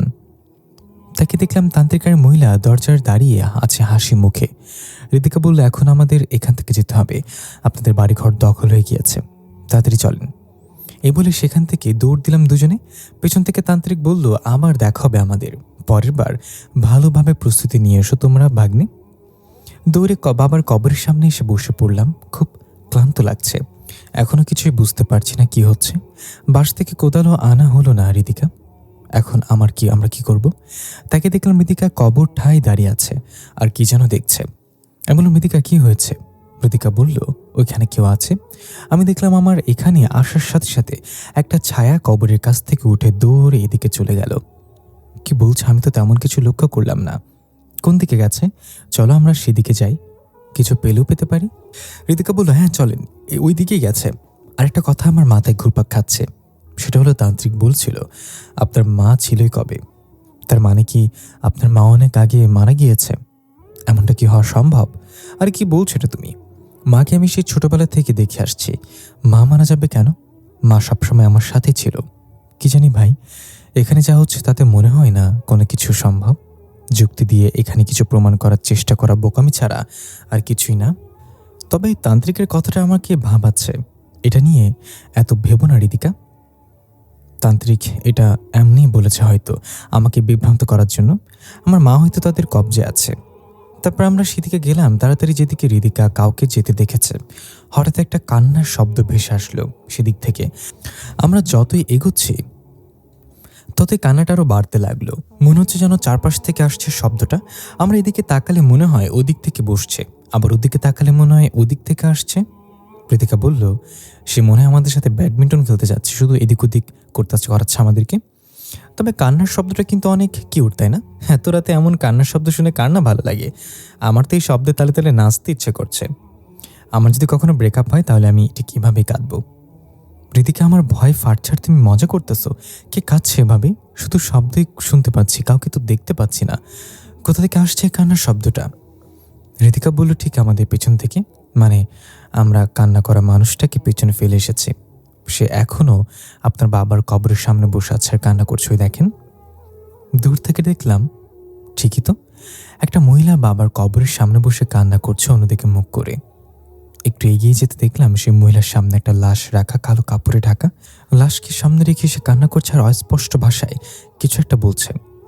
আমরা প্রায় তার কাছাকাছি চলে আসলাম এবং জিজ্ঞাসা করলাম, এই যে কে আপনি? এভাবে কান্না করছেন কেন এখানে বসে? আর এই লাশ কার? কিন্তু সে কোনো জবাব না দিয়ে কান্না আরও বাড়িয়ে দিল। ঋতিকা বলল, আন্টি আপনি এভাবে কাঁদবেন না, তাহলে আমার হাসি বের হয়ে যাবে। এবার সে মহিলা ঘুরে তাকালো আমাদের দিকে। তাকে দেখে আমার চোখ বড় বড় হয়ে গেল। এটা তো আমার মা। কিন্তু মায়ের এমন ভয়ানক রূপ দেখে আমি কল্পনাও করিনি কখনো যে এটা দেখতে পারবো। বললাম, মা তুমি কি হচ্ছে তোমার? এখানে কি করছো? কার লাশ সামনে নিয়ে কান্না করছো? এই বলে আমি মায়ের দিকে যেতে লাগলাম। ঋতিকা পিছন থেকে আমাকে টেনে ধরলে এবং বলল, মিহাদ, সে আপনার মা না, তার কাছে যাবেন না। তখন এই মহিলা চিৎকার করে বলে উঠল, আমি তোর মা মিহাদ, এই মেয়েকে আমাদের ব্যাপারে কথা বলতে না কর। আজ 24টা বছর ধরে আমি তোর জন্য অপেক্ষা করছি, কিন্তু যখন সময় আসলো তখন তুই তোর মৃত্যু থেকে পালিয়ে বেড়াচ্ছিস। কেন এমন করছিস? নিজেকে বাঁচিয়ে রেখে কি করবি তুই? এই জীবিত আর দুর্বলদের পৃথিবীতে থেকে নিজেকে আর ক্লান্ত করিস না বাবা, চলে আয় আমাদের কাছে। নিজের মায়ের মুখে এমন কথা শুনে আমি যেন আকাশ থেকে পড়লাম। মা, কি বলছো সব তুমি? আমি তোমার ছেলে, শেষ পর্যন্ত তুমিও আমাকে মৃত বানানোর জন্য এসব বলছো? সে বলল, তুই আর পালাস না বাবা মৃত্যু থেকে। এই দেখ, এটা কার লাশ? এটা বলার সাথে সাথেই সামনে থেকে লাশের উপর থেকে কালো কাপড়টা বাতাসে সরে গেল। এটা বোধহয় বাকি ছিল। সেটার কারণ নয়, বরং আমার নিজের লাশ ছিল। হৃদিকার সামনে গিয়ে বলল, আপনি মা হয়ে কিভাবে নিজের সন্তানকে এমন পরিস্থিতিতে ফেলতে পারেন? আমি জানি আপনি অনেক আগেই মারা গিয়েছেন। এতদিন আপনার ছেলের সাথে কিভাবে থেকেছেন তা জানি না। আমি যদি এই কথা মিয়াদকে বলি, সে বিশ্বাস করবে না। আপনি নিজেই বলেন আপনি মারা গিয়েছেন আর আপনার ছেলেকে এই মৃত্যুর দুনিয়া থেকে রক্ষা করেন। আপনিও সবার সাথে তাল মিলিয়ে আপনার ছেলেকে পাগল বানাবেন না। হৃদিকা, এসব কি বলছো তুমি? আমার মা মারা যায়নি, তোমাকে বলেছিলাম। তবু তুমি একই কথা বারবার বলছো কেন? তোমাকে এখানে নিয়ে আসাটাই ভুল হয়েছে আমার। এই মুহূর্তে চলে যাও এখান থেকে। লাগবে না আমার এমন কারোর সাহায্য যে আমাকে আমার মাকে নিয়ে উল্টাপাল্টা বলে। এরপর সে মহিলা নরম গলায় বলল, মিয়াদ, ওকে দোষ দিস না বাবা। হৃদিকা যা বলেছে তা সত্যি। আমিও সেদিন তোর বাবার সাথে মারা গিয়েছিলাম। মা, এসব কি বলছো তুমি? পাগলে গিয়েছো নাকি? তুমি মারা গিয়েছো মানে কি? হৃদিকার সাথে তুমিও তাল মিলাচ্ছ, তাই না? মা বলল, না মিয়াদ, তাহলে শোন সেদিন কি হয়েছিল। তোর তখন 5 বছর বয়স। আমাদের সংসারে অনেক অভাব অনটন চলছিল, কিন্তু তোর বাবা আমাকে সেটা কখনো বুঝতে দিত না। আমিও বুঝতাম, কিন্তু তাকে কিচ্ছু বলতাম না। মানুষটা আমাদের সুখের জন্য সব রকম চেষ্টা চালিয়ে যাচ্ছিল। হঠাৎ করে আমাদের অবস্থা উন্নতি হতে লাগলো। খুব তাড়াতাড়ি আমাদের বাড়ি হলো, গাড়ি হলো, বলতে গেলে ম্যাজিকের মতো। আমি তোর বাবাকে জিজ্ঞাসা করেছিলাম, এত তাড়াতাড়ি কিভাবে এসব সম্ভব হলো? তুমি আসলে কি কাজ করো বলো তো? সে বলেছিল, আমি কি কাজ করি সেটা সম্পূর্ণ গোপন রাখতে বলা হয়েছে। ভালো হবে তুমি আমাকে কখনো জিজ্ঞাসা করবে না আমার কাজের বিষয়ে। আমি যা করছি তা আমাদের সুন্দর ভবিষ্যতের জন্য করছি। তারপর আর কখনো তাকে জিজ্ঞাসা করিনি সব বিষয়। হঠাৎ একদিন রাতে তোর বাবা বাসায় ফিরতে দেরি করছিল। সাধারণত এত দেরি করে না কখনো। আমার খুব চিন্তা হতে লাগলো। তোকে ঘুম পাড়িয়ে আমি তোর বাবার জন্য অপেক্ষা করতে লাগলাম। এভাবে তাড়াহুড়া করে হাঁপাতে হাঁপাতে কোথা থেকে যেন আসলো তোর বাবা। দেখলাম চেহারায় কয়েকটা আঘাতের চিহ্ন। আমি বললাম, কি হয়েছে তোমার? চোট পেলে কিভাবে মুখে? কিন্তু তোর বাবা আমার কথার কোনো জবাব না দিয়ে বলল, এখন এসব বলার সময় নেই, তাড়াতাড়ি মিহাদকে নাও, আমাদের এখনই যেতে হবে, ওরা আসছে আমাদের মারতে। আমি খুব ভয় পেয়ে গেলাম। বললাম, কার আসছে? এসব কি বলছো তুমি? সে আমাকে ধমকের স্বরে বলল, এত কথা বলার সময় নেই, এখন যা বলছি তা করো। মিয়াদকে নিয়ে গাড়িতে গিয়ে বসো, আমি আসছি। কথা না বাড়িয়ে আমি তোকে কোলে করে নিয়ে গাড়িতে গিয়ে বসলাম। তুই তখনও ঘুমিয়েছিলি। কিছুক্ষণ পর তোর বাবা একটা ব্যাগ নিয়ে তাড়াহুড়ো করে গাড়িতে উঠে বলল, মিহাদকে আঁচল দিয়ে ঢেকে রাখো আর ইঞ্জেকশনটা ওর পায়ের তলায় দিয়ে দাও। ওরা আমাকে মেরে ফেললেও আমার ছেলের কোনো ক্ষতি করতে পারবে না কখনো। এই বলে একটা ইঞ্জেকশন এগিয়ে দিল, নীল রঙের। কিছুতে পূর্ণ করা ছিল সেটা। আমি বললাম, এটা কিসের ইঞ্জেকশন? তুমি সত্যি করে বলো, কি করছো তুমি? কারা আমাদের মারতে আসছে? সে আমাকে ধমক দিয়ে থামিয়ে দিয়ে বলল, সব বলবো তোমাকে, এখন কিচ্ছু জিজ্ঞাসা করো না, যেটা বলছি করো, আর ভুলেও গাড়ির বাইরে তাকাবে না, যা কিছু হয়ে যাক। আমি আর ভয়ে কিছু জিজ্ঞাসা করার সাহস পেলাম না তোর বাবাকে। তবে বুঝতে পারছিলাম খুব খারাপ কিছু হতে চলেছে আমাদের সাথে। তোর পায়ের তলে ইঞ্জেকশনটা দিয়ে দিলাম, তুই কেঁদে উঠলি ঘুমের মাঝে। আমি তোকে শান্ত করে আবার ঘুম পাড়িয়ে দিলাম এবং তোকে আঁচলের নিচে লুকিয়ে নিলাম। কয়েকবার চেষ্টা করার পর গাড়ি স্টার্ট নিল এবং পুরো গতিতে গাড়ি ভাগাতে লাগলো তোর বাবা। কিছু তো যাবার পর মনে হলো গাড়ির উপরে ধপাস করে কিছু একটা পড়লো। আমি চমকে গেলাম। তোর বাবা বলল, একদম ভয় পাবে না, আমি থাকতে তোমাদের কোনো ক্ষতি হতে দেব না। তারপর মনে হলো গাড়ির ছাদ ভেঙে ফেলেছে কেউ।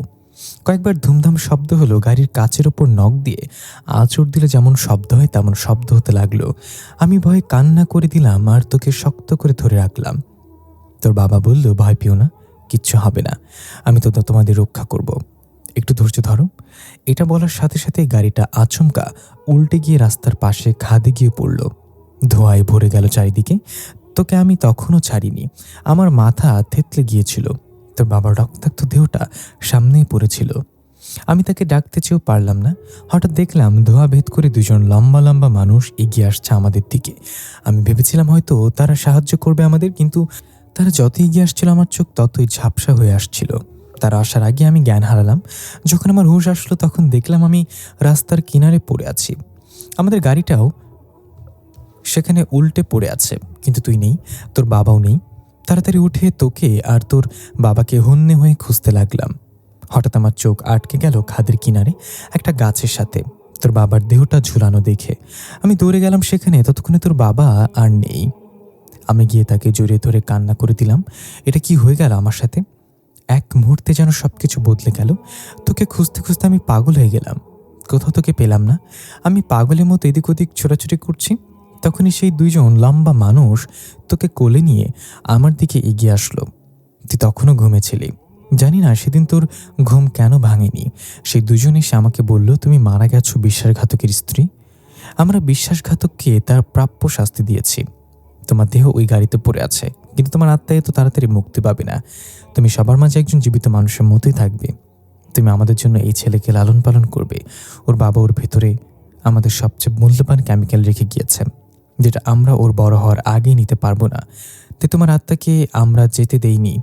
এই নাও তোমার সন্তান, ঠিকভাবে লালন পালন করো। সময় হলে আমরা ফিরে আসব। এই বলে তোকে আমার কাছে দিয়ে তারা ধোঁয়ার সাথে মিশে গেল। আমি দৌড়ে গেলাম খাদে পড়ে থাকা গাড়ির কাছে। সত্যি সেখানে আমার দেহটা পড়ে আছে। আমি মারা গিয়েছি। এসব কি হয়ে গেল? আমি তোর মুখের দিকে তাকিয়ে চিৎকার করে কান্না করলাম। কেউ শুনেনি সেদিন আমার কান্না?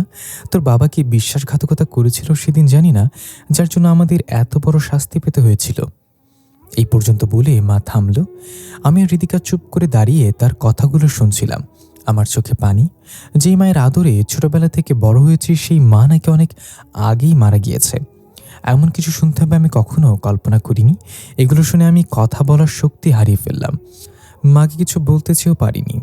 ঋতিকা বলল, আপনি মারা গিয়েও আপনার ছেলেকে ভালোভাবে লালন পালন করেছেন, কিন্তু এখন আপনি এগুলো কেন করছেন? তাদের সাথে তাল মিলে আপনিও কেন মিহাদকে পাগল বানাচ্ছেন? আপনি তো জানেন মিহাদ মারা যায়নি, তাহলে কেন?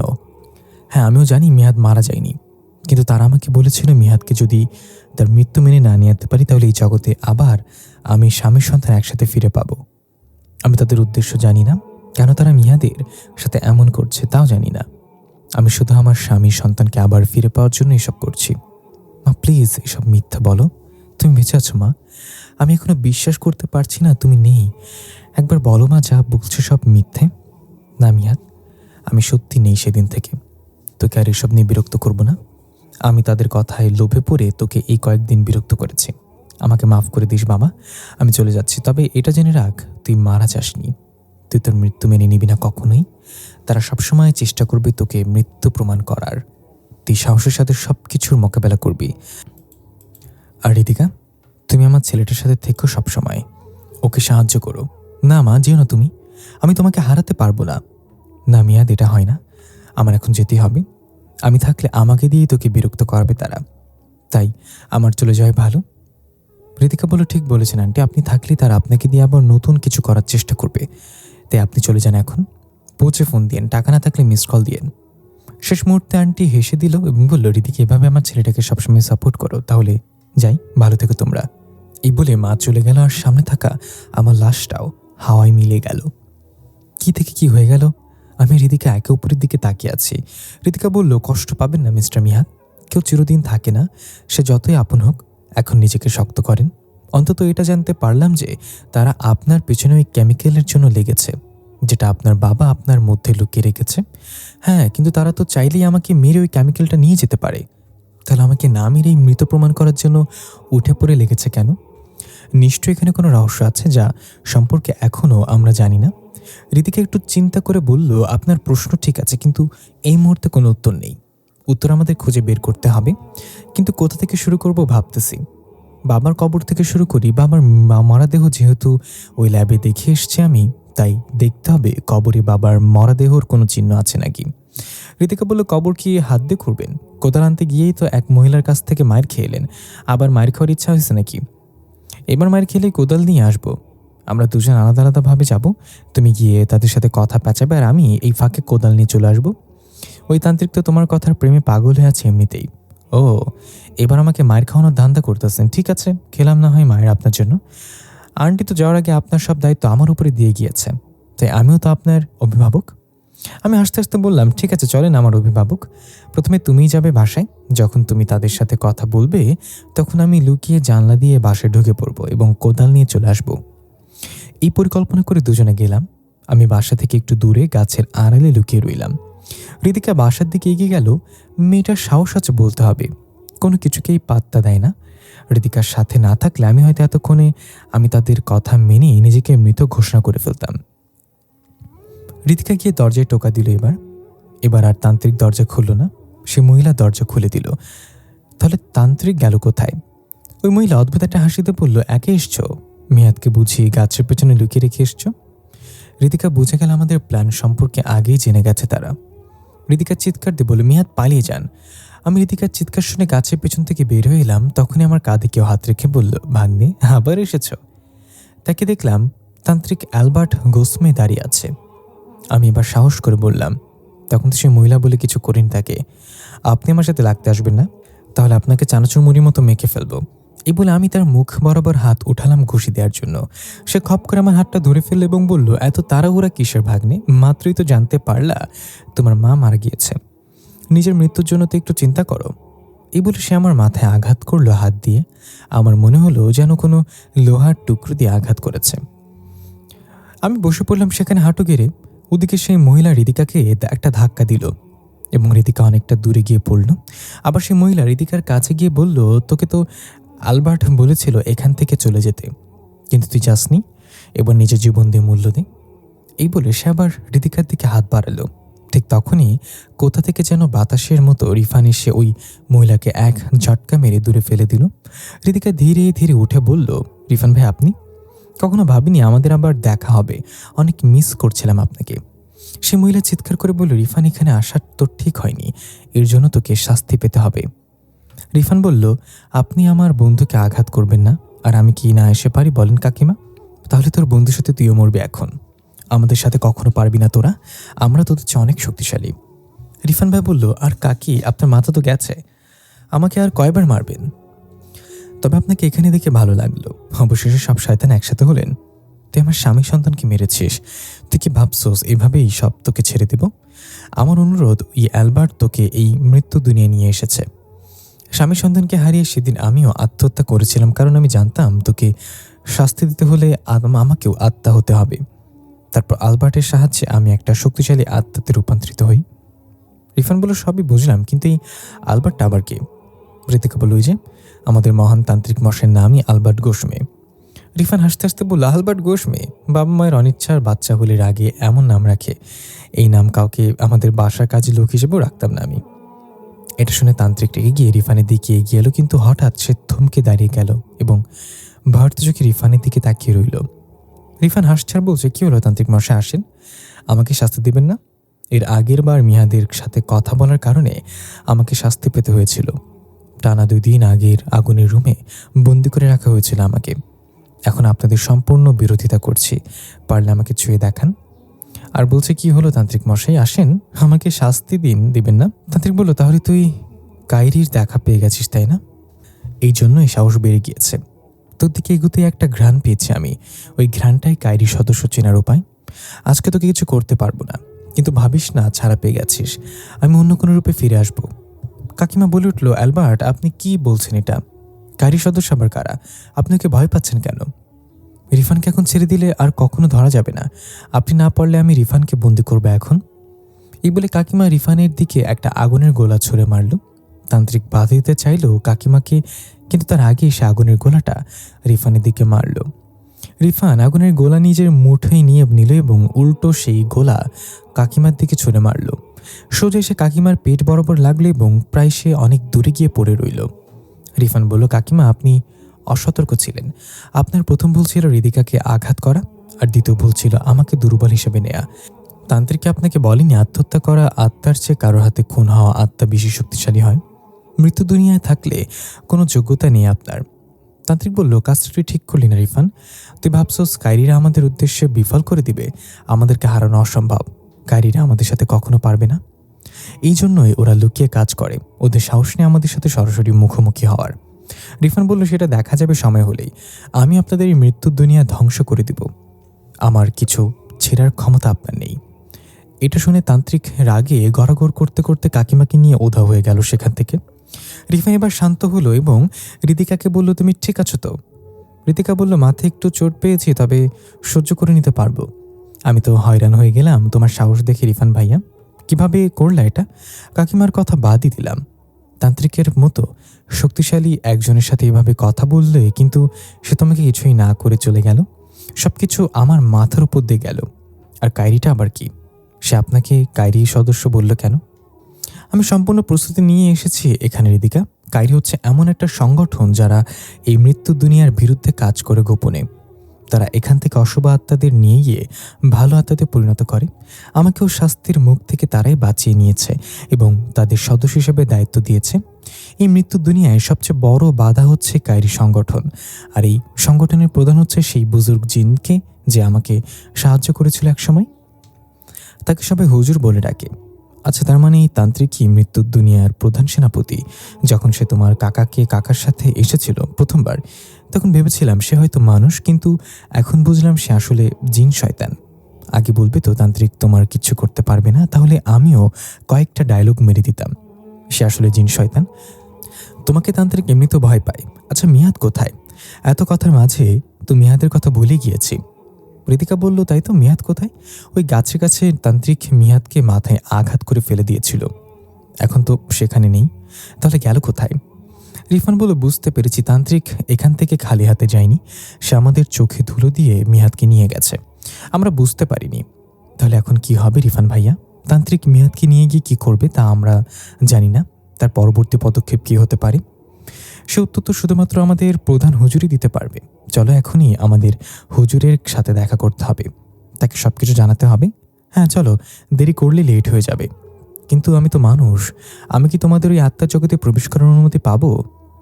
রিফান ভাই একটু ভেবে বলল, সরাসরি অনুমতি পাবে না, তবে একটা পথ আছে। মিয়াদের বাবার কবর খুঁড়তে হবে। ওই কবরের ভেতরে একটা লম্বা রাস্তা গিয়েছে, রাস্তার শেষ মাথায় একটা গোপন দরজা আছে, সেখানে দিয়ে প্রবেশ করতে পারবে। আচ্ছা, তাহলে আমরা ঠিকভাবে যাচ্ছিলাম। আমরা তো কবর করতে আসছিলাম এখানে, কিন্তু শয়তান তান্ত্রিকের বাচ্চার জন্য এখানে সে কাজটা হয়নি। এখন তো মিহাদও নেই, আর তুমিও তো পারবা না কবর খুঁড়তে, তাহলে আমি একা কিভাবে করবো এটা? আমার পক্ষে কি সম্ভব কোদালতে কবর খোঁড়া? চিন্তা করো না রিদিকা, তুমি একা নাও, আপাতত একজন আসছে। তখনই পেছন থেকে কেউ বলে উঠল, তুই একা কেন করবি, আমি আছি তো, এটা আমার উপর ছেড়ে দে। চমকে গিয়ে পেছনে তাকিয়ে দেখলাম সাব্বির দাঁড়িয়ে আছে কোমরে হাত দিয়ে। দৌড়ে গেলাম ওর কাছে এবং বললাম, ওরে সাব্বিরা, তুই একদম ঠিক সময় এন্ট্রি মারছস, এই মুহূর্তে তোকে খুব দরকার ছিল দোস্ত। সাব্বির বলল, রাখ তোর দোস্ত, আমি কি বাংলা মুভির পুলিশ নাকি যে মারামারি শেষে এন্ট্রি মারবো? আর তুই আমাকে ছাড়া এত বড় একটা কাজ কিভাবে চলে আসলি? আমাকে একটা বারো বললি না? সরি দোস্ত, তাড়াহুড়াতে বলে গিয়েছিলাম। তুই জানলি কিভাবে আমি এখানে আছি? আমি তো কাউকে কিছু বলিনি। তুই না বললে কি তোর বাবা মাকে কল করে বলবে তুই নাকি কোথাও যাচ্ছিস ফ্রেন্ডের সাথে? আমি আমাদের ব্যাচের সবার সাথে যোগাযোগ করলাম, কিন্তু কারোর সাথে নাকি তোর কথা হয়নি। আমি বুঝে গেলাম আবার তুই অন্য জগতে পা রাখতে যাচ্ছিস, কিন্তু তোকে খোঁজা অসম্ভব ছিল। তখনই রিফানি প্রথম আমাকে দেখা দিয়েছে এবং সবকিছু বলেছে, আর আমি এখানে চলে এলাম। ঋতিকা বলল, রিফান ভাই আমাকে না জানিয়ে প্ল্যান করেছো তাহলে? তবে ভালো ছিল। এখন কথা বলার সময় নেই, ঘর থেকে কোদাল নিয়ে আয় গিয়ে দোস্ত, কাজে লেগে পড়তে হবে। সাব্বির গিয়ে কোদাল নিয়ে আসলো। আমরা তিনজন মিহাদের বাবার কবরের সামনে গেলাম। সাব্বির বলল, কবর খোঁড়া কোনো ব্যাপার হলো নাকি? এই বলে কোদাল নিয়ে একটা কোপ দিল কবরে, কিন্তু সেটা আর উঠানো যাচ্ছে না, মাটির সাথে আটকে আছে কোদালটা। সাব্বিরের পুরো শক্তি দিয়ে টান দিল, কিন্তু তবুও সেটা উঠানো যাচ্ছে না। রিফান বলল, সাব্বির তোমার জুতা খুলে নিতে হবে, না হলে কবর খুঁড়তে পারবে না। জুতা খুলে নাও ঋতিকা, তুমি জুতা খুলে নাও, হুজুরের আত্মার জগতে জুতা পায়ে ঢোকা যাবে না। ঋতিকা এবং সাব্বির জুতা খুলে নিল। এবার টান দেওয়ার সাথে সাথে কোদাল উঠে এলো। তারপর সাব্বির অল্প সময়ের কবর থেকে সব মাটি সরিয়ে ফেলল। ঋতিকা উকি মেরে দেখল এবং বলল, আমরা ঠিক ছিলাম রিফান ভাইয়া, মিহাদের বাবার লাশ এখানে নেই, কোনো চিহ্নও নেই। তারা মিহাদের বাবার লাশ ওই ল্যাবে নিয়ে গেছে অনেক আগে, কিন্তু এখানে তো কোনো রাস্তা দেখা যাচ্ছে না। তুমি কোন রাস্তার কথা বললে রিফান ভাইয়া? রিফান বলল, সাব্বির তুমি দেখো, কবরের ডান পাশে একটা ছোট্ট ছিদ্র আছে, ওখান থেকে কোদাল দিয়ে মাটি সরাও, তাহলে এই রাস্তা বের হবে। সাব্বির রিফানের কথা মতো দেখলো ডান পাশে সত্যি একটা ছোট্ট ছিদ্র আছে। সেখানে কোদাল চালালো সাব্বির এবং সেটা ধীরে ধীরে বড় হয়ে ভেতরের দিকে একটা অন্ধকার রাস্তা বের হলো। রিফান বলল, আমি আগে যাব, তোমরা আমার পেছনে থাকবা, কোনো শব্দ করবে না, দরকার হলে পা মাথায় নিয়ে হাঁটবো, তবুও হাঁটার শব্দ ও যাতে না হয়। সাব্বির বলল, হ্যাঁ আমরা তো তোমার মতো আত্মা যে পা মাথায় নিয়ে হাঁটবো। সেটা না হয় পারা যাবে, কিন্তু আসার সময় মুলাদে ভাত খেয়ে এসছি, তাই গ্যারান্টি দিতে পারছি না ভাই। ঋতিকা আস্তে আস্তে বলল, চুপ হারামজাদা, রিফান ভাই যেভাবে বলছি সেভাবে করবি। এখন চলো রিফান ভাইয়া, আমরা তোমাকে অনুসরণ করছি। রিফান নেমে সে রাস্তা ধরে হাঁটতে লাগলো।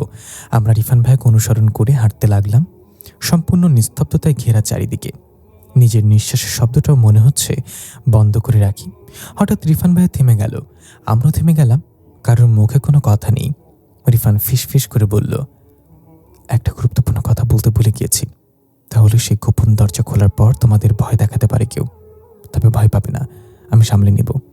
ভয় পেলেই তোমাকে সেখানে মৃত্যুদণ্ড দেয়া হবে, তাই যতটা পারো শান্ত থাকতে হবে। আমরা মাথা নেড়ে হ্যাঁসূচক জবাব দিলাম। এরপর রিফান ভাই আবার চলতে শুরু করলো। প্রায় 10 মিনিট যাওয়ার পর রাস্তা শেষ হয়ে গেল। এবার রিফান ভাইয়া মাটির দেয়ালেই 2টা টোকা দিল। সাথে সাথে সাদা রোশনির মতো একটা দরজা খুলে গেল। ভেতর থেকে সুন্দর একটা ঘ্রাণ নাকে এসে লাগলো। রিফান ভাইয়া সেই দরজা দিয়ে আমাদের নিয়ে ঢুকলো, আবার সেই দরজা বন্ধ হয়ে গেল। সামনে তাকাতে দেখি কেউ একজন অন্যদিকে মুখ করে দাঁড়িয়ে আছে আমাদের পথ আটকে। রিফান ভাইয়া বলল, আমরা হুজুরের সাথে দেখা করতে এসেছি, খুব গুরুত্বপূর্ণ একটা কাজ আছে, যত তাড়াতাড়ি সম্ভব হুজুরের সাথে দেখা করতে হবে। এবার সে মুখ ঘুরিয়ে আমাদের দিকে তাকালো। আমরা তিনজনই অবাক হয়ে গেলাম। রিফান ভাই বলল, এখানে চলে এসেছেন তান্ত্রিক মশাই। তান্ত্রিক হেসে বলল, আমি তোদের সাথে ছায়ার মতো থাকি সবসময়, আমার চোখের আড়াল হওয়া অসম্ভব, কিন্তু আমি এখানে এসেছি এই দুজনকে নিয়ে যেতে। জীবিত মানুষের রক্ত লাগবে আমার। ঋতিকা বলল, তাই নাকি তান্ত্রিক মশাই, কিন্তু আমাদের শরীর তো আপনাকে দেওয়ার মতো রক্ত নেই, যেটা আছে সেটা হলো আপনার মৃত্যু। এখানে সে ভুল করে ফেলেছেন। এটা শুনে তান্ত্রিক আমাদের চোখের সামনে তার রূপ বদল করে নিল এবং একজন সাদা দাড়িওয়ালা বৃদ্ধতে রূপান্তরিত হলো এবং খুব সুন্দর করে হেসে দিল। রিফান বলল, হুজুর আপনি তাহলে তান্ত্রিকের রূপ ধরেছিলেন এতক্ষণ, কিন্তু কেন? হুজুর বলল, তুমি তো জানো এখানে জীবিত মানুষের প্রবেশ নিষেধ, যদি কোনোভাবে প্রবেশ করেও ফেলে তাহলে তাকে পরীক্ষা করা হয়, যদি সে ভয় পেয়ে যায় তাহলে তার মৃত্যুদণ্ড নিশ্চিত। তাদের পরীক্ষা করলাম আমি, এরা যথেষ্ট সাহসী এবং এখানে আসার যোগ্য। এখন বলো এদেরকে কেন এখানে নিয়ে এসেছ? নিশ্চয়ই গুরুত্বপূর্ণ কিছু চাওয়ার হওয়ার চাই। রিফান বলল, জি হুজুর, তান্ত্রিকের মুখোমুখি হয়েছিলাম আমি, সে বুঝে গেছে আমি আপনাদের কায়রি সংগঠনে যুক্ত হয়েছি, তাই সে আমার কাছেও ভিড়েনি, কিন্তু যাওয়ার সময় আমাদের চোখে ধোলা দিয়ে সে মিহাদকে নিয়ে গিয়েছে। এখন আমরা কি করব বলুন? হুজুর ভাবতে ভাবতে একটা পাথরের উপর গিয়ে বসলেন এবং আমাদেরও বসতে বললেন। আমরা গিয়ে তার সামনে আসন করে বসলাম। হুজুর বলল, আলবার্ট গোস্মিথ আমাদের এই একজন পথভ্রষ্ট ভাই, তাকে অনেকবার বোঝানোর চেষ্টা করেছি সে ভুল পথে আছে, কিন্তু সে আমার কথা কখনো শোনেনি। সে আমার চেয়ে শক্তিশালী এটা জেনেও নাও তোমরা। খারাপ সবসময় ভালো থেকে শক্তিশালী হয়, কিন্তু জয় শেষ পর্যন্ত ভালো শক্তিরই হয়। আলবার্ট মনে করে তাকে কেউ হারাতে পারবে না, এটা তার অহংকার, আর এই অহংকারই একদিন তার ধ্বংসের কারণ হবে। রিফান বলে, হুজুর আমরা জানতে চাই মিহাদের বাবা আসলে তাদের সাথে কি করেছিল, মিহাদকে কেন তারা টার্গেট করলো এভাবে?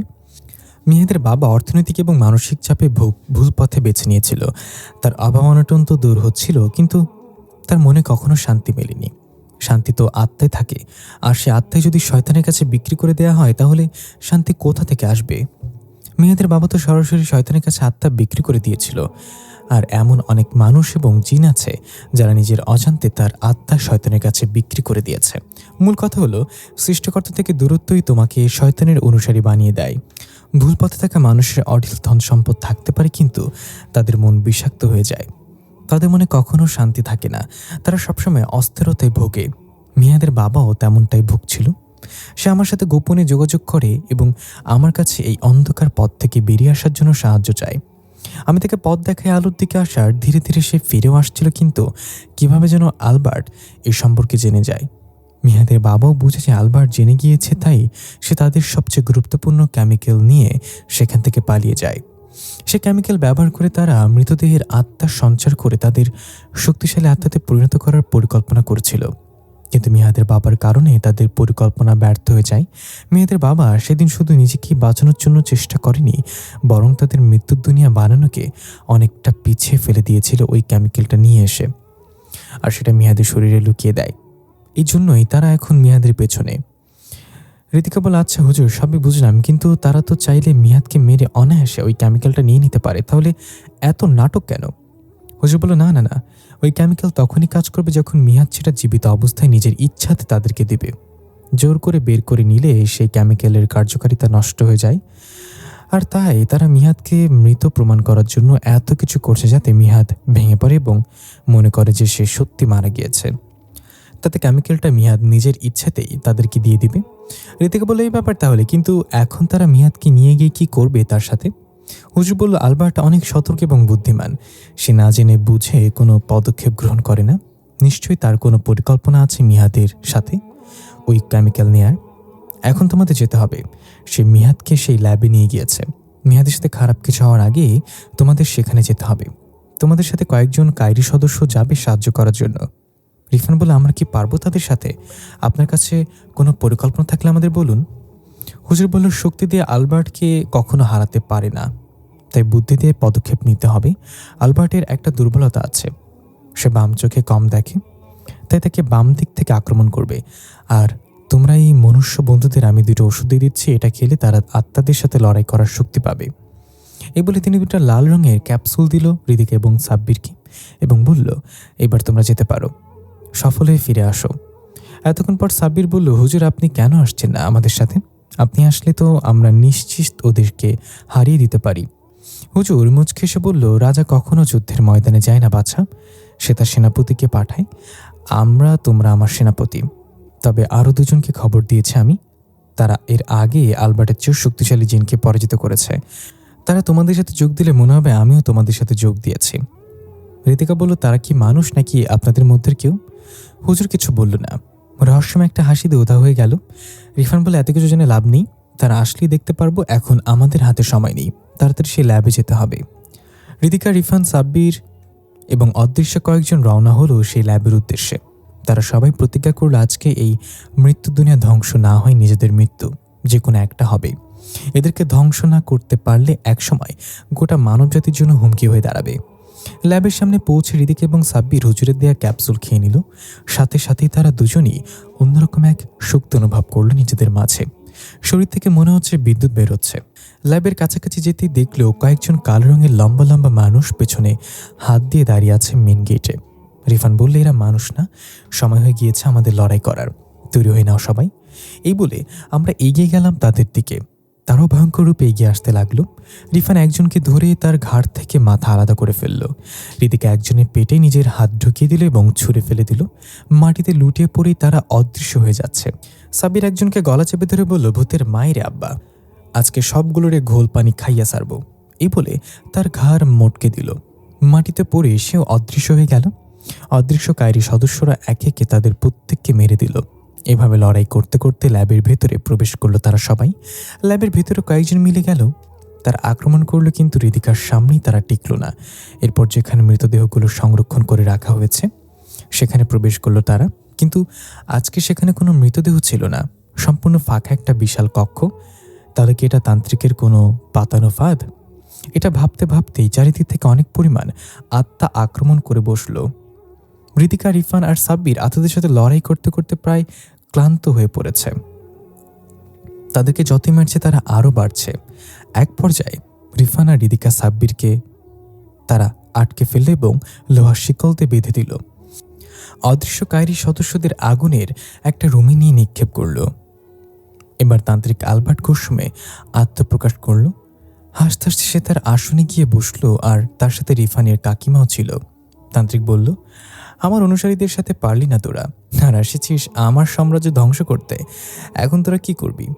রিফানের আত্মাকে আমি কখনো ছেড়ে দেব না, কঠিন শাস্তি দেব আমি।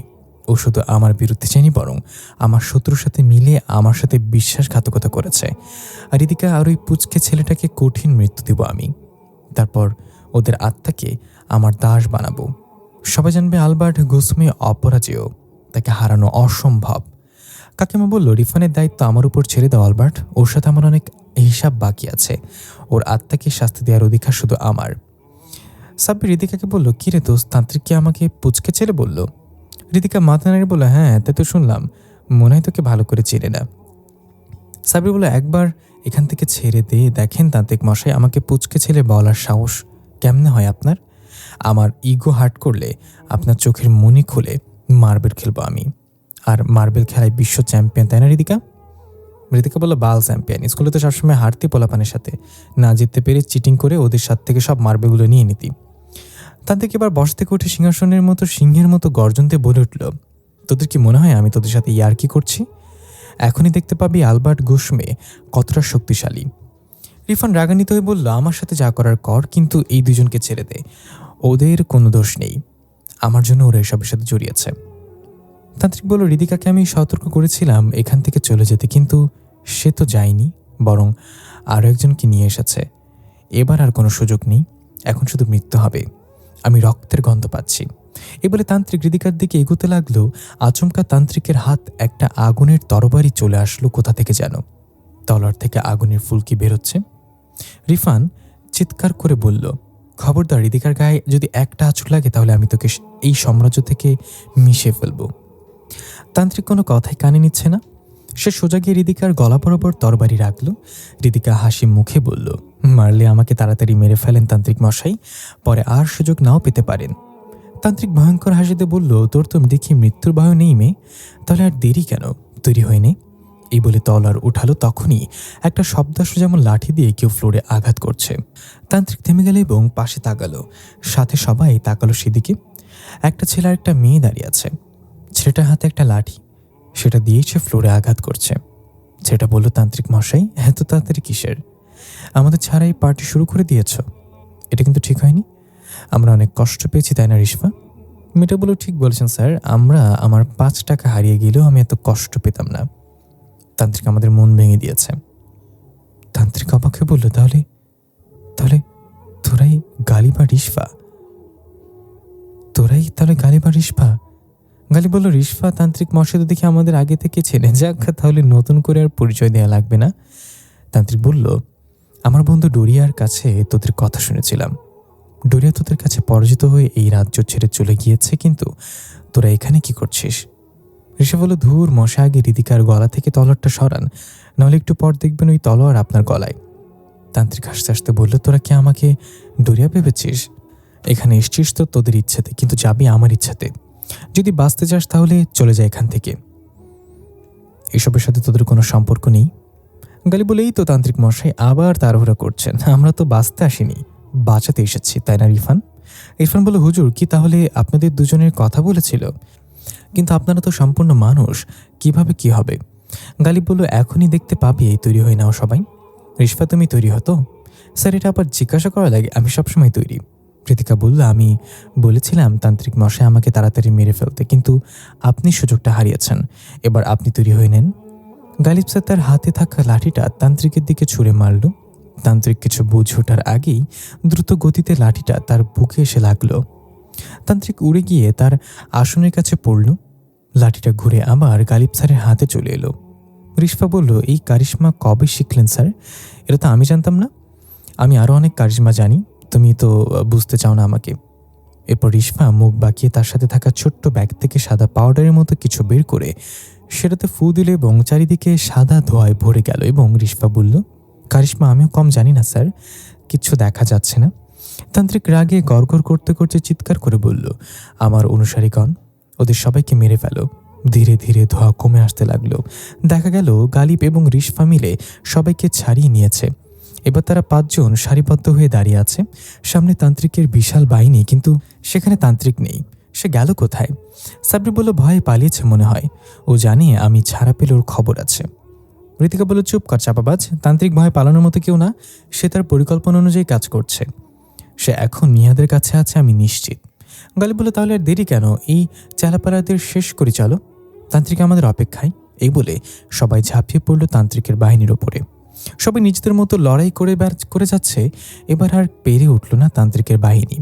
5 জন মিলে বিশাল বাহিনীকে একে একে শেষ করে দিল। গালিব রিদিকাকে উদ্দেশ্য করে বলল, তুমি ঠিক আছো পিচ্ছি? স্যার, আপনি আমাকে পিচ্ছি বললেন, এক রিফানের জ্বালায় শেষ আমি, আবার আপনিও। আমি মোটেও পিচ্ছি না। সে তো ঠিক আছে, এবার তান্ত্রিকের পালা, কিন্তু সে গেল কোথায়? ধোঁয়া ছাড়ানোর পর থেকে সে আর নেই। রিশফা বলল, রিফান, তুমি তো এই মৃত্যুর দুনিয়ায় কিছুদিন ছিলে, তোমার কি মনে হয় তান্ত্রিক এই মুহূর্তে কোথায় যেতে পারে? রিফান বলল, রিশফা আপুর, আমার মনে হয় সে তার গোপন কক্ষে প্রবেশ করেছে। সে কক্ষে সে ছাড়া আর কেউ প্রবেশ করতে পারে না। মিয়াদও হয়তো সেখানে আছে। আমি জানি সে কক্ষ কোথায় আছে। চলেন আমি আপনাদের নিয়ে যাই। এ বলে রিফান সামনে হাঁটা দিল। সবাই রিফানকে অনুসরণ করতে লাগলো। ল্যাব পেরিয়ে একটা ছোট্ট গলি ধরে রিফান হাঁটছে। ঋতিকা বলল, আচ্ছা স্যার, আপনারা দুজন কি মানুষ নাকি জিন? আমি এখনো কনফিউজড। আপনার হাতের লাঠিটা এত শক্তিশালী যে তান্ত্রিককে আঘাত করলো। আসলে আপনারা কারা? গালিব স্যার রিশফার দিকে তাকে একটা হাসি দিল, কিন্তু কিছু বলল না। রিশফা বলল, আমরা তোমাদের মতোই মানুষ ঋতিকা, তবে একটু স্পেশাল। এসব আত্মা জিন ভূতের সাথে পার্টি করাই আমাদের কাজ। শুরুটা হয়েছিল একটা লম্বা কাহিনী দিয়ে, সেটা না হয় পরে কখনো বলবো। হুজুরকে আমরা অনেক আগে থেকেই চিনি। এসব অদৃশ্য শক্তির বিরুদ্ধে লড়াই করতে উনি আমাদের উৎসাহ এবং সাহস দেন, আর উনি আমাদের খবর দিয়েছে এখানে আসার জন্য, তাই চলে এলাম। ঋতিকা বলল, ঠিক সময় এসছেন আপনারা। আর একটু হলেই আমার মাথাটা গিয়েছিল, তবে আমি ভয় পাইনি একটু। আচ্ছা আপু, আপনাদের দুজনের মাঝে সম্পর্ক কি? রিশফা মুচকে হাসে গালিবের স্যারের দিকে তাকাল এবং বলল, স্যার আপনি বলেন আমাদের সম্পর্ক কি? স্যার বলল, আমি বললাম না, আমার শরম করে। ঋতিকা এবং রিশফা হেসে দিল। সাব্বির সব শুনে বলল, শালা সবাই জোর আছে, শুধু আমারই নেই। এর থেকে ভালো সময় করে ওই তান্ত্রিকের হাতে মরে যাই একদিন, কি লাভ এই সিঙ্গেল জীবন রেখে। এবার সবাই হেসে দিল। ঋতিকা বলল, কষ্ট পাইছস না দোষ? দেখি তান্ত্রিকের কাছ থেকে কোনো পেতনি ভাড়া করে নিয়ে তোর সাথে সেটিং করে দিব। রিফান হঠাৎ থেমে গেল এবং সবাইকে চুপ হতে বলল। স্যার সে কক্ষ, আমি নিশ্চিত তান্ত্রিক এখানে আছে। স্যার বলে, সবাই প্রস্তুত হও। ঋতিকা, তোমার একটা বড় দায়িত্ব আছে। এই লাঠিটা তোমার হাতে রাখবে। যখনই আমি তান্ত্রিককে ধরে ফেলবো, তুমি এই লাঠিটা ভেঙে ফেলবে। মনে রাখবে, লাঠি যতটা টুকরো হবে, ওই তান্ত্রিকও ততটা টুকরো হবে। এই কারণেই আমি প্রথম এসে তান্ত্রিককে আঘাত করেছিলাম লাঠি দিয়ে। ঠিক আছে স্যার, আমি আমার দায়িত্ব সম্পূর্ণভাবে পালন করব। এরপর রিফান এক ধাক্কায় সে কক্ষের দরজা খুলে ফেলল। তান্ত্রিক আগে থেকে প্রস্তুত ছিল। দরজা খোলার সাথে সাথেই তান্ত্রিকের অনুসারীরা হামলা করে বসল। সাথে রিফানের কাকিমাও ছিল। লড়াই শুরু হয়ে গেল আবার। একে একে পরাজিত হচ্ছিল তান্ত্রিকের অনুসারীরা। কাকিমা সোজা রিফানের উপর আক্রমণ করলো। রিফানের গলা চেপে ধরে দেয়ালের সাথে লাগিয়ে ফেলল। ঋতিকা এটা দেখে সেদিকে এগিয়ে গেল। রিফান হাতের ইশারায় ঋতিকাকে আসতে না করল। রিফান হাসতে হাসতে বলল, কাকিমা আপনি আবার ভুল করলেন আমার সামনে এসে। আপনাকে বলেছিলাম আপনার চেয়ে শক্তিশালী আমি। তাহলে দেখাই আপনাকে, এটা আমার বোন ঋতুর জন্য। এই বলে রিফান গলা ফাটিয়ে জোরে চিৎকার দিল। রিফানের চিৎকারের শব্দে কাকিমা কাচের মতো ভেঙে টুকরো টুকরো হয়ে গেল। সাথে অন্যান্য আত্মারাও টুকরো টুকরো হয়ে গেল। গালিব স্যার বলল, আরে ভাই, এটা করলে আগে করতে, এতক্ষণ লড়াই করা লাগতো না আমাদের। এখন শুধু তান্ত্রিক আর আগুনের তলোয়ার হাতে দাঁড়িয়ে আছে। সবার চোখ গেল উপরে ঝুলন্ত অবস্থায় মিয়াদের নিথর দেহটার দিকে। তার শরীরে অনেক আঘাতের চিহ্ন। ঋতিকা রাগান্বিত হয়ে বলল, আপনি মিয়াদের সাথে কি করছেন? তাকে মেরে ফেলছেন আপনি? তান্ত্রিক একটা ভয়ঙ্কর হাসিতে বলল, যেহেতু ইচ্ছে করে কেমিক্যাল দিবেন না, সেহেতু ওর বেঁচে থাকার কোনো অধিকার নেই। কেমিক্যাল নতুন করে বানাতে আরও 100 বছর লেগে যাবে। তা তো সমস্যা নেই, আমার মৃত্যুর দুনিয়া আরও 100 বছর পর হলেও আমি বানিয়ে ছাড়ব। কিন্তু মিয়াদ আর ওর বাবা আমাদের সাথে যেই বিশ্বাসঘাতকতা করেছে, তার জন্য একমাত্র উপায় হলো মৃত্যু। ঋতিকা রাগে ক্ষোভে তান্ত্রিকের দিকে ফিরে গেল। গালিব স্যার ঋতিকাকে থামিয়ে দিয়ে বলল, একটু অপেক্ষা করো, তোমাকে যেটা বলেছিলাম সেটা মনে রেখো, সুযোগের অপেক্ষা করো। রিশফা তান্ত্রিককে বলল, আপনি মিয়াদকে মেরে আপনার পরিকল্পনা আরও 100 বছর পিছিয়ে দিলেন, তাহলে এখন কি করবেন? তান্ত্রিক বলল, সব সমস্যার মূল তোরা। এখন তোদেরকে মেরে আমি তোদের রক্ত পান করব। তোরা দুর্বল, সবসময় দুর্বলই থাকতে চাস। আমি চেয়েছিলাম একটা শক্তিশালী জগৎ বানাতে তোদের জন্য, সেটা হলো না। এই বলে তান্ত্রিক তার তলোয়ার নিয়ে ঝাঁপিয়ে পড়ল। তার সাথে কেউ পেরে উঠছে না। ঋতিকা লাঠিটা হাতে এক কোণে দাঁড়িয়ে আছে আর সুযোগের অপেক্ষা করছে। তান্ত্রিক সবাইকে মেরে রক্তাক্ত করে ফেলল। এরপর সে ঋতিকার দিকে এগিয়ে যেতে লাগলো। রিফানের মনে পড়ল হুজুর বলেছিল সে বাম চোখে কম দেখে। রিফান গালিবকে ডাক দিয়ে বলল, স্যার বাম দিক থেকে আক্রমণ করতে হবে। যে বলা সেই কাজ। চারিদিক থেকে আক্রমণ হতে লাগলো। রিফান ডান দিক দিয়ে, সাব্বির ঠিক পেছনে, রিশফা তার সামনে এবং গালিব স্যার ঠিক তার দুর্বল জায়গা বাম দিকে। তান্ত্রিক দিশেহারা হয়ে গেল। সুযোগ বুঝে গালিব স্যার তান্ত্রিকের গলা চেপে ধরল পেছন থেকে। রিফান গিয়ে তলোয়ার থাকা হাতটা চেপে ধরল। রিশফা এবং সাব্বির তার অন্য হাত ধরল। তান্ত্রিককে পুরোপুরি কোণঠাসা করে ফেলল। গালিব বলল, তান্ত্রিক মশাই এবার কি হবে? নিজের ফাঁদে নিজে আটকা পড়লেন। তান্ত্রিক হাসতে হাসতে বলল, আমাকে তোরা মারতে পারবি না। আমাকে যতবার মারবি ততবারই নতুন করে জন্ম নিব আমি। সেটা আমি জানি, কিন্তু আপাতত তো যন্ত্রণা সহ্য করতে হবে। তাই তো আপনাকে কোনো কষ্ট দিতে চাই না। চলে না, আমরা একটা চুক্তি করি। তান্ত্রিক বলল, কোনো চুক্তি হবে না তোদের সাথে। তোদের মৃত্যু আমার হাতে লেখা। আজ না হয় কাল তোরা আমার হাতে মরবি সবাই। আচ্ছা, এই কথা তাহলে। রশি জ্বলে গেছে কিন্তু আগুন এখনো নিভেনি। ঠিক আছে, তাহলে দেখি চুক্তি না করে কিভাবে থাকেন। রিদিকা, যেটা বলেছিলাম সেটা করো। এই বলে গালিব স্যার তান্ত্রিকের হাত ধরে মোচড় দিল এবং রিদিকা সেই লাঠিটা মাঝখান থেকে ভেঙে ফেলল। সাথে সাথে তান্ত্রিকের হাত ভেঙে আলাদা হয়ে গেল। তান্ত্রিক ব্যথায় আর্তনাদ করে উঠল এবং বলল, ঠিক আছে ঠিক আছে, বল কি চাস তুই? আমি চুক্তি করতে রাজি। এই তো লাইনে আসছেন, এবার শুনেন। আমার চুক্তি হলো আমি মিহাদকে ফেরত চাই। ওকে মেরে আপনি ভুল করেছেন। তান্ত্রিক বলল, এটা সম্ভব না। মিহাদ মারা গিয়েছে, তাকে ফিরে আনা অসম্ভব। অন্য চুক্তি থাকলে বল। গালিব তান্ত্রিকের মাথা ধরে বলল, তাহলে এবার মাথাটা আলাদা করে ফেলবো। রিদিকা, তুমি প্রস্তুত তো? রিদিকা বলল, স্যার আপনি শুধু বলেন, আমি প্রস্তুত আছি। তান্ত্রিক বলল, থাম থাম, চুক্তি হচ্ছে তো একটা, এত তাড়াহুড়া করতে হচ্ছিস কেন? আচ্ছা, একটা উপায় আছে মিহাদকে ফিরে আনার। একজন পরিষ্কার আত্মা লাগবে, সে মিহাদের শরীরে প্রবেশ করে তাকে ফিরে আনতে পারে। রিফান বলল, আমি এটা করতে চাই। মিহাদকে ফিরে আনা আমার দায়িত্ব। তান্ত্রিক বলল, এবার আমার হাত পা ছাড়, চুক্তি তো হয়েছে তো তোদের সাথে। রিশফা বলল, হ্যাঁ, আমরা আপনাকে ছেড়ে দিই আর আপনি আমাদের ব্যান্ড বাজান আবার। তান্ত্রিক বলল, আমরা জিন, কখনো চুক্তি ভঙ্গ করি না। ডোরিয়া নিশ্চয়ই বলছে এর আগে। ঠিক আছে, তাহলে দেখা যাক। মিহাদের দেহটা নিয়ে আসা হলো। তান্ত্রিক বলল, আমি যখন বলবো তখন রিফান মিহাদের দেহে প্রবেশ করবে। মানে শরীর মিহাদের হলেও আত্মা হবে রিফানের। এ বলে তান্ত্রিক চোখ বন্ধ করে বিড়বিড় করে কিছু বলল। প্রায় 5 মিনিট পর্যন্ত এভাবে চলল। হঠাৎ বলে উঠল, রিফান এখন। রিফান সাথে সাথে মিহাদের দেহে প্রবেশ করলো, কিন্তু কোনো কিছুই হচ্ছে না। রিতিকা বলল, কি করছেন আপনি? কিছুই তো হচ্ছে না। তান্ত্রিক বলল, একটু অপেক্ষা কর্মী, তাড়াহুড়ার কাজ শয়তানের হয়। এই বলে জিব্বায় কামড় দিয়ে বলল, ওপস, আমি তো শয়তান। এর মাঝেই মিহাদের শরীর ধীরে ধীরে উঠে দাঁড়ালো। রিতিকা দৌড়ে গিয়ে জড়িয়ে ধরল তাকে এবং বলল, কি বলে ডাকবো, রিফান নাকি মিহাদ? সে বলল, শরীর মিহাদের, কিন্তু আমি রিফান। আমাকে রিফান বলে ডাকবে।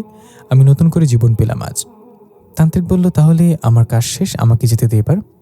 গালিব স্যার বলল, হ্যাঁ যেতে তো দিবই, কিন্তু এখন কি করবেন মশাই? নতুন কোনো শয়তানি নাকি ভালো হয়ে যাবেন? তান্ত্রিক বলল, আমি ভালো হয়ে যাব, হুজুরের সাথে দেখা করে তার শিষ্য হয়ে যাব। অনেক ভুল করেছি, এবার সব কিছু থেকে বিশ্রাম নেওয়ার পালা। আর তোরা যতদিন আছিস ততদিন কোনো জিন শয়তানি করে পার পাবো না। সবাই হেসে দিল তান্ত্রিকের কথা শুনে। রিতিকা বলল, তাহলে ঠিক আছে, সবাই ভালো থাকবেন, তান্ত্রিক মশাই ভালো থাকবেন। তান্ত্রিক চলে গেল সেখান থেকে। রিশফা বলল, স্যার তাহলে এবার আমরা যেতে পারি, তাই না? আমাদের অনেক শয়তানকে সোজা করতে হবে। হ্যাঁ রিশফা, যেতে তো হবেই। তবে তার আগে বলে দেই, রিফান, তুমি নতুন করে জীবন পেয়েছ, কখনো কোনো ভুল কাজ করো না। রিতিকার খেয়াল রেখো, হয়তো আবার দেখা হবে আমাদের। এখনের মতো বিদায়। এই বলে গালিব স্যার আর রিশফা হাসি মুখে বিদায় নিল। সাব্বির বলল, সবাই তো চলে গেল, আমি থেকে কি করব? থাক তোরা চোখে আগুন জ্বলুক আমার বুকে। সাব্বিরও চলে গেল। রিতিকা রিফান হাসছে। রিতিকা বলল, এখন কি মিস্টার মিহাদ আহমেদ রিফান? আমাকে শুধু রিফান বলবে, বুঝছো? এখন তাহলে চলো যাই, দেখি কি করা যায়। রিতিকা বলল, যাই চলো মানে? প্রপোজ করবে কি আমাকে? এখন এই মুহূর্তে আমাকে প্রপোজ করবে? আরে এই মুহূর্তে প্রপোজ করার জন্য ফুল পাবো কোথায় আমি? আমি কিচ্ছু জানি না, আমাকে এখন প্রপোজ না করলে আমি এখান থেকে যাব না।